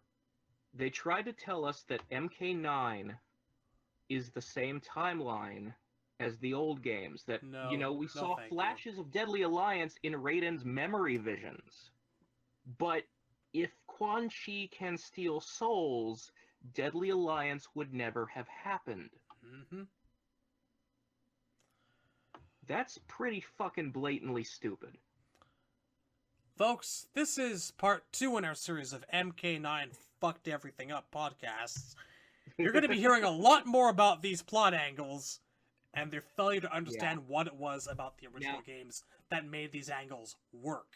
Whenever I bring this up, inevitably somebody on whatever message board I'm having the conversation of, or in the comments of the YouTube videos where I mention this moment, somebody goes, Quan Chi made that soulnado because Quan Chi could make soulnados in Deadly Alliance. And I go, that's not how it worked. Let me be clear. In Deadly Alliance, Quan Chi does not make the soulnado. Quan Chi opens a portal to heaven. And then Shang drinks from it like a gigantic box of Capri Sun. Exactly. In MK9, Quan Chi goes to a graveyard and sacrifices a bunch of soldiers to steal their souls in order to create a soulnado. And this soulnado goes into a portal in the sky that leads to Shao Kahn. It has nothing to do with heaven or hell. There's no afterlife involved in this. He's just stealing mortal souls, taking them out of their bodies. Which he should not arguably even be able to do, because that's Shang's shtick. Exactly. Quan Chi cannot remove souls from living people. The moral of the story, folks, is that MK9, for purposes of plot convenience, took all the things that Shang Tsung specialized in, and they gave them to Quan Chi for purposes of ease. And then they said, now we don't need Shang anymore, let's kill him. And I paused the controller, and I walked off, and I got a drink. And I shit you not, like, next to the purpose of the tournament being invalidated, that was the point in MK9 Story where I went, the fuck are they actually doing? This actually ranks over, like, the Cyber Sub-Zero moment for me. It's the part that actually made me wonder if they gave a shit about what they were talking about anymore. People say that, like, oh, Shang Tsung didn't actually have it all that bad in subsequent games, but I to this day I maintain MK9 shat on no character barring Raiden's writing than it did Shang Tsung. There are actually 3 moments in MK9 Story Mode, and they all happened during the MK3 part that sort of broke me as a fan. Like, I couldn't... I think we're coming from the same place, more or less. Quan making a Soulnado was one of those points. Well, so if I was ordering them in terms of intensity, Cyber Sub is the least of the 3. Same. Quan probably. making a Soulnado is next in line, and the worst moment in MK9 Story is when Raiden tries to sell his friends to the Netherrealm. Thank you. I think for me, Raiden trying to sell his friends is number 1. Number 2 is, but you see, the tournament didn't actually do anything. Yeah, that's like number 4 on my list. That's number 2 for me. That's number 2. Trying to pretend that it doesn't happen. But number 3 is I don't need you anymore, Shang. Nom nom nom nom. And number 4 is no, we can't help Sub-Zero right now. But there are 5 of us. We can't help him right now because of reasons. Shao Kahn won't like it, but your job is to enforce the rules of the tournament. He's having a match right now. Folks, he's on our side in that match. He's about to win one for Earthrealm. Folks, MK9's fucking stupid. So, it's so stupid.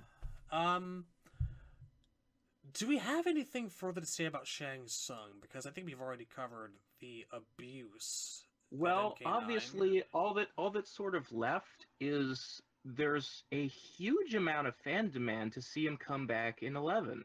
MKX Ermac. He, like, finds a speck of dust that has somehow maintained the very bare minimum of Shang's essence, which has been hidden away in this since the period of MK9. Yeah, it's like, it's somewhere in Shao Kahn's abandoned castle. Yeah. And I forget how exactly he comes back into prominence, but this is theoretically going forward the explanation for Shang coming back. Ermac is walking around in the old castle, and he feels a presence, and he starts following it, and it's this little speck of energy that suddenly steals all of Ermac's souls and turns into Shang Tsung. Brings himself back. That was it. He eats Ermac the same way that Sindel kind of basically ate him. There's also...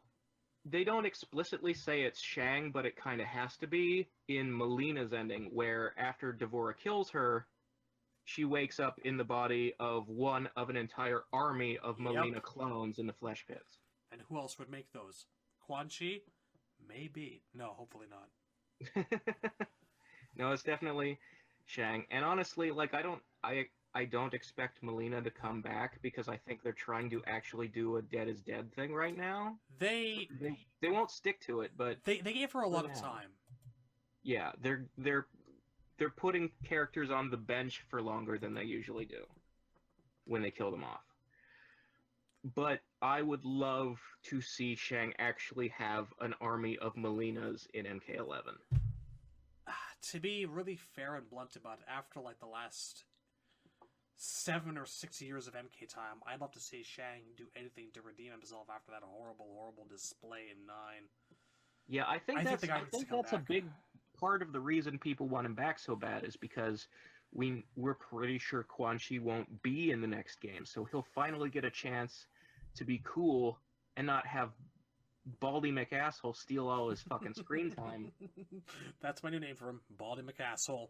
Cut, print. it should be really obvious at this point in time that the first half of tonight's episode has been really, really positive and very nostalgic memories of what we love about the character, and now we're getting into horror shit show going down the tubes, and I miss loving Shang Tsung as a character and seeing him rock shit and being big important part of the main roster.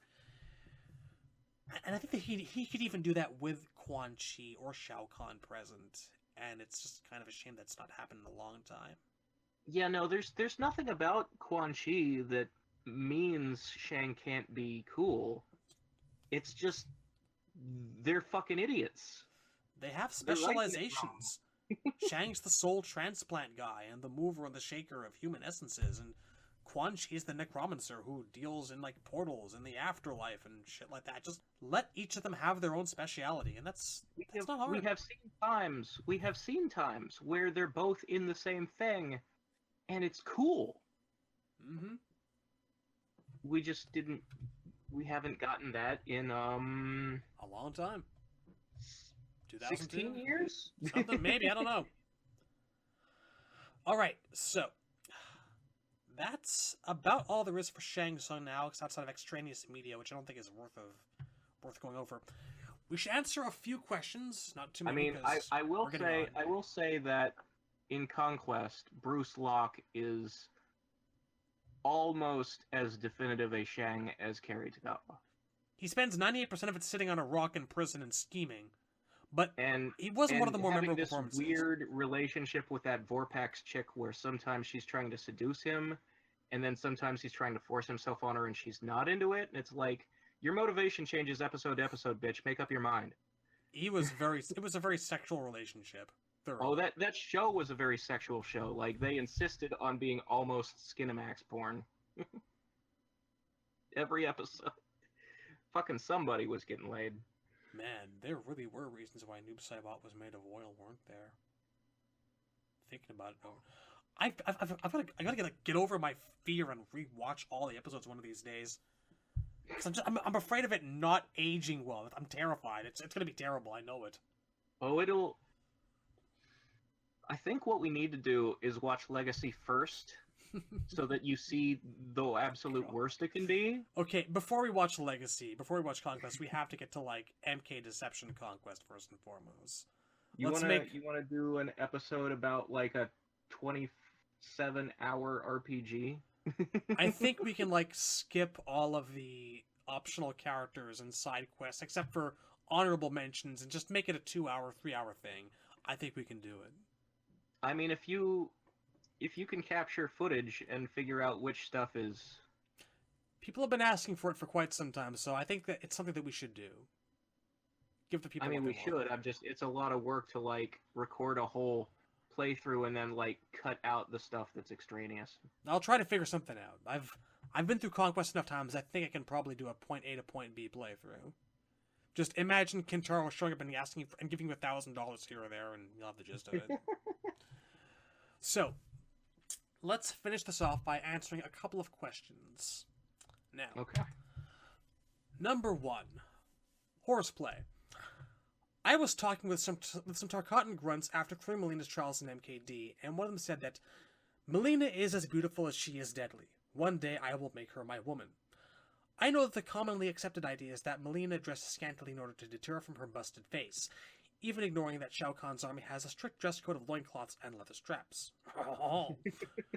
Wouldn't it make more sense that Melina struts around in near-nothingness as both propaganda material and a morale booster for the Tarkatan soldiers under Shao Kahn's rule? Especially since she's Daddy's spoiled little princess in the new timeline, so Melina should have nothing to feel ashamed about. I think we've forgotten that Melina was conceptualized back when the entire population of Outworld was supposed to be Tarkatans, Shao included, and that element is lost in her character. TLDR, do you think that Baraka jerks off to that Playboy pinup? Okay, so the first... Yes, I do think that. Yes, so do I. But the larger question... Okay, so first of all, you have to think... Tarkatans are not something to... How do I want to word this? if you were a lady, and the only people attracted to you were the Barakas, would you be proud of that? Would you want to encourage it? See, I don't think it's about titillating the males, so to speak. It's about the pleasure that comes with the intellectual stimulation of replacing your horrible sister who you've been basically trained to be better than. Yeah, see, here's the thing. Here's the other thing, the weird thing he said in that question, is that Shao Kahn would encourage her to dress skimpy around the Barakas as propaganda for the army. If you're an emperor, do you want the grunts to, like, lust for your daughter? I don't think so, no. Question number 2. Django. I was talking with my circa 96 MK action figures box lore, okay, and they said Mileena and Kitana are basic mask-wearing assassin bitches, and without Melina's gank face, they're different characters in both origins only. Then I asked my MK9 strategy guide mail order moveset cards, and they said Mileena is just Shao Kahn's MK2 era construct following Ermac. They both have the fucked face issues that run in the family. Shao Kahn made the correct Mileena he actually wanted to with his new MK3 era construct Scarlet. Mileena didn't finish in the oven though, so she's partially retired. This is why Mileena doesn't get to wear the color of her successfully made siblings, which is red. So my question is, what are your thoughts on how I get my MK cardstock lore to shut the hell up? Django! I don't even know where to start with this. I think that this entire past 5 minutes is getting edited out of the current question session, is what I think. I'm good with that, because I don't know what schizophrenia meds, like, by brand name, to recommend them to him. Oh my god, we've spent 5 minutes determining whether or not Mileena is a sex object. The answer is, if the plot demands it for the viewer's perspective, yes. In terms of lore, no, not really. But she dresses scantily, and there's nothing wrong with that. Just to have my official thoughts on the record for the millionth time, I maintain that you want the character to be sympathetic to the audience. Therefore, it only makes sense to portray her as someone who doesn't like her face. She dresses skimpy so that you'll look at the part of her body that didn't come out fucked up. It's compensation. It's not about her wanting to get laid. If you're reading into that, it's about you needing to get laid. The fact that Tarkatans look at her as the prettiest Tarkatan should be a source of embarrassment for her, because she's not a Tarkatan. Like, Tarkatans are gross. It's like being born with, like, kind of an ugly face and finding out that dogs think you're hot. You're not going to suddenly develop bestiality. This is just more painful by the second. Okay, so Adam Wilson asks, will you guys do a deep discussion on MK Deception's Conquest Mode this year? I have been waiting patiently a while now, fellas. Lol, love you guys. DJ Timmy G says, that's a good question. Are you guys abandoning that episode? Adam replies, I won't let them abandon it. Lol. We are not abandoning that episode. It's and really, it's 2 episodes, because there's a Conquest playthrough to be done, but there's also what we were going to do that we put on the back burner was actually just a character episode about Shujinko. Mm-hmm. And the Shujinko episode is waiting until I have the free time to do a Lost that has pictures in it. That's really what it's all about. So it has to be done during, like, when I'm not in a school semester. I feel like such a thing could only possibly come on the heels of a proper Conquest playthrough, personally. So which I have no problems doing. Like, we could do the Let's Play first. Okay. So, the short answer to that question is, it has not been forgotten. I want to say this year, yes.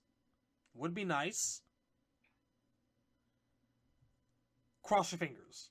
We just can't do it while I'm in fucking college, because I have to write these 10-page reports all the goddamn time. I'm an English major. In the meantime, we have 70-something Mortal Kombat characters to go through for retrospectives. please enjoy it. Now, one of these days, I'm going to drop a Conquest playthrough on your asses. I'd like the Shujinko retrospective to come in right after that. Will it? We'll see. It has not been forgotten. Now, there's a lot of questions about the Conquest TV show.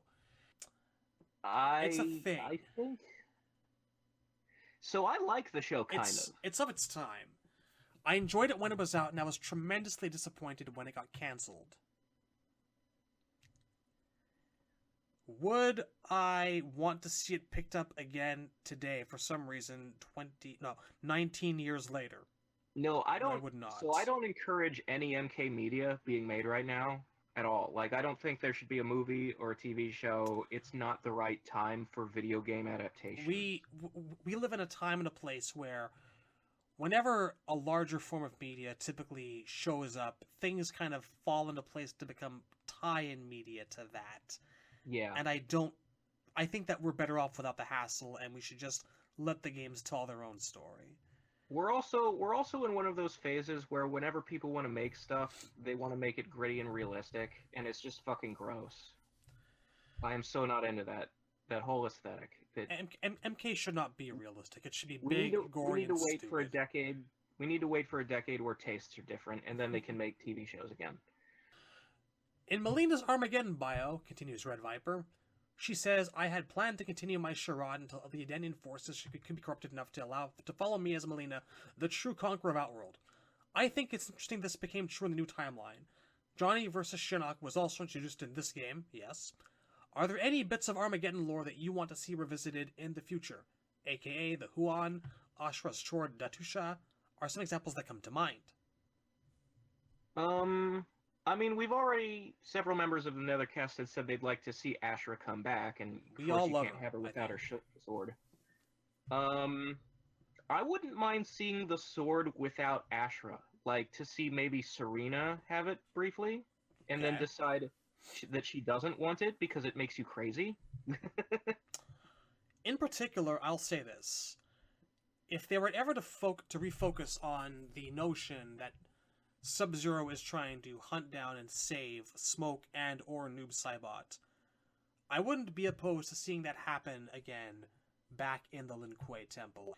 There's also the aspects of the Tekkunin warship, which I was really pleasantly surprised in Armageddon to see get a lot of focus on and explore it as kind of its own dungeon with its own background.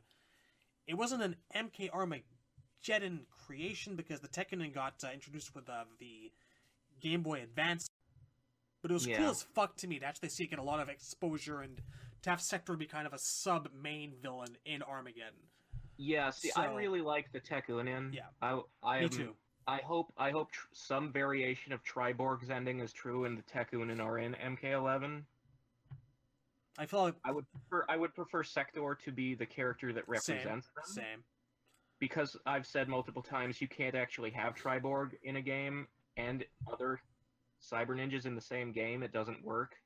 You either have him or you have Sector or Cyrex or Smoke or Cyber Sub. Like, he can't coexist with anyone because his deal is that he has everybody's moves. TLDR, you show me a bunch of red Cyber Ninja generics running around and I'm more than fucking happy. Worship or no worship. I just want the Tekkunin to come back. So I'd like the Tekkunin back. I'd like Ashura or just Ashura's sword to come back. I'd like the Kamidogus in a game. I didn't necessarily like the way the comic handled them. Obviously, I would like to see Onaga again.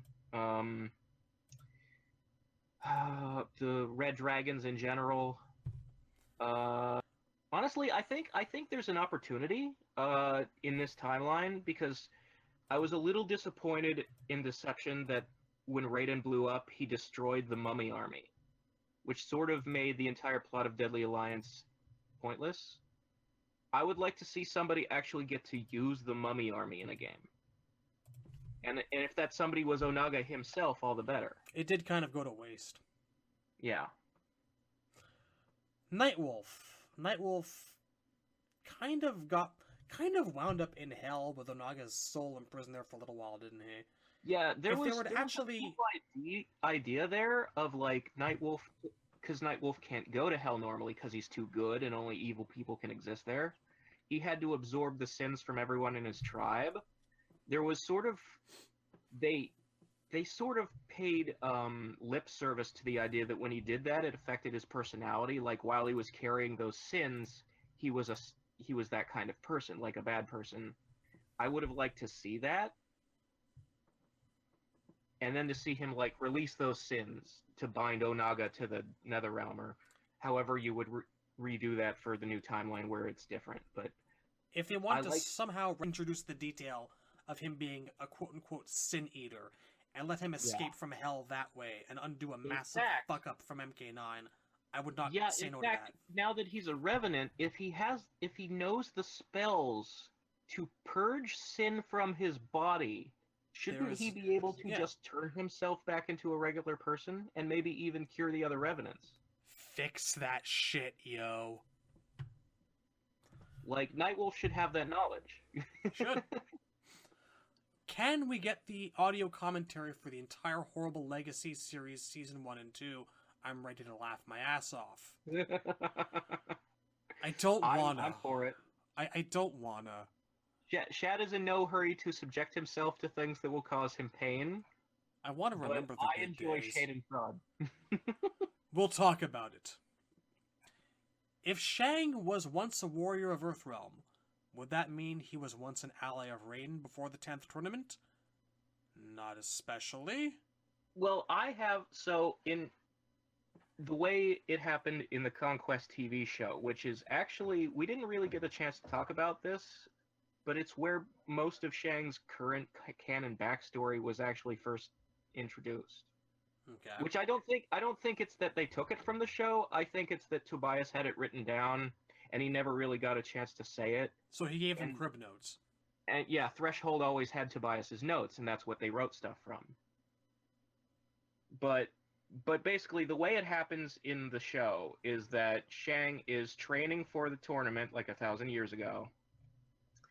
And he's training with this Master Cho guy, who's not Bo Rai Cho, they just have the same name. And Master Cho knows how to steal souls, and Shang wants to learn it so that he can live forever.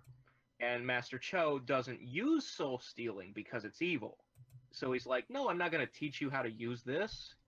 So Shang goes to the tournament, and he fights for Earthrealm. But he cheats at the tournament, so Shao Kahn disqualifies him, and Outworld wins that tournament. But after Shao Kahn he recognizes that Shang is clearly evil, and he's like, why don't you fight for me?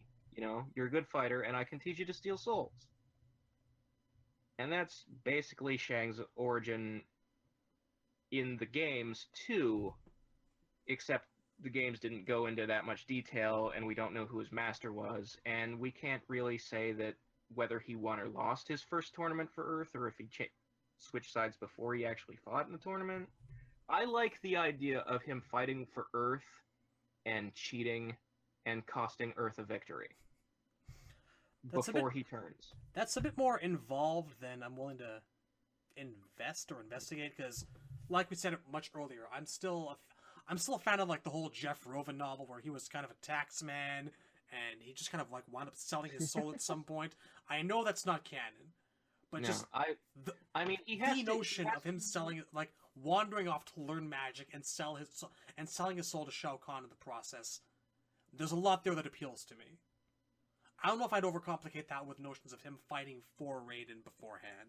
No, I do like the idea that he was actually trained by Raiden and Bo Rai Cho and turned on them because he got a better offer. Maybe. Because it just sort of makes things more personal for Bo Rai Cho, particularly. I guess. It wasn't for Bo Rai Cho's sake, but... I like anything that gives Bo Rai Cho more reason to be the way he is. Like, I want to know why he drinks so much, for one thing. You know? He's not doing it because he's sad. He's doing it because he's happy. See, I don't like this jolly Santa Claus bullshit he has going on. Alcohol. I'm not a fan of it. Razor, take it from one who knows. Does not need to be a simple symptom of depression. Well, it's the reason I drink. No, but I mean, you've already got Shang wrapped up in like Kenshi's story, and he's Liu Kang's arch nemesis. I can understand the need to tie him out a little bit more, but I don't always see it.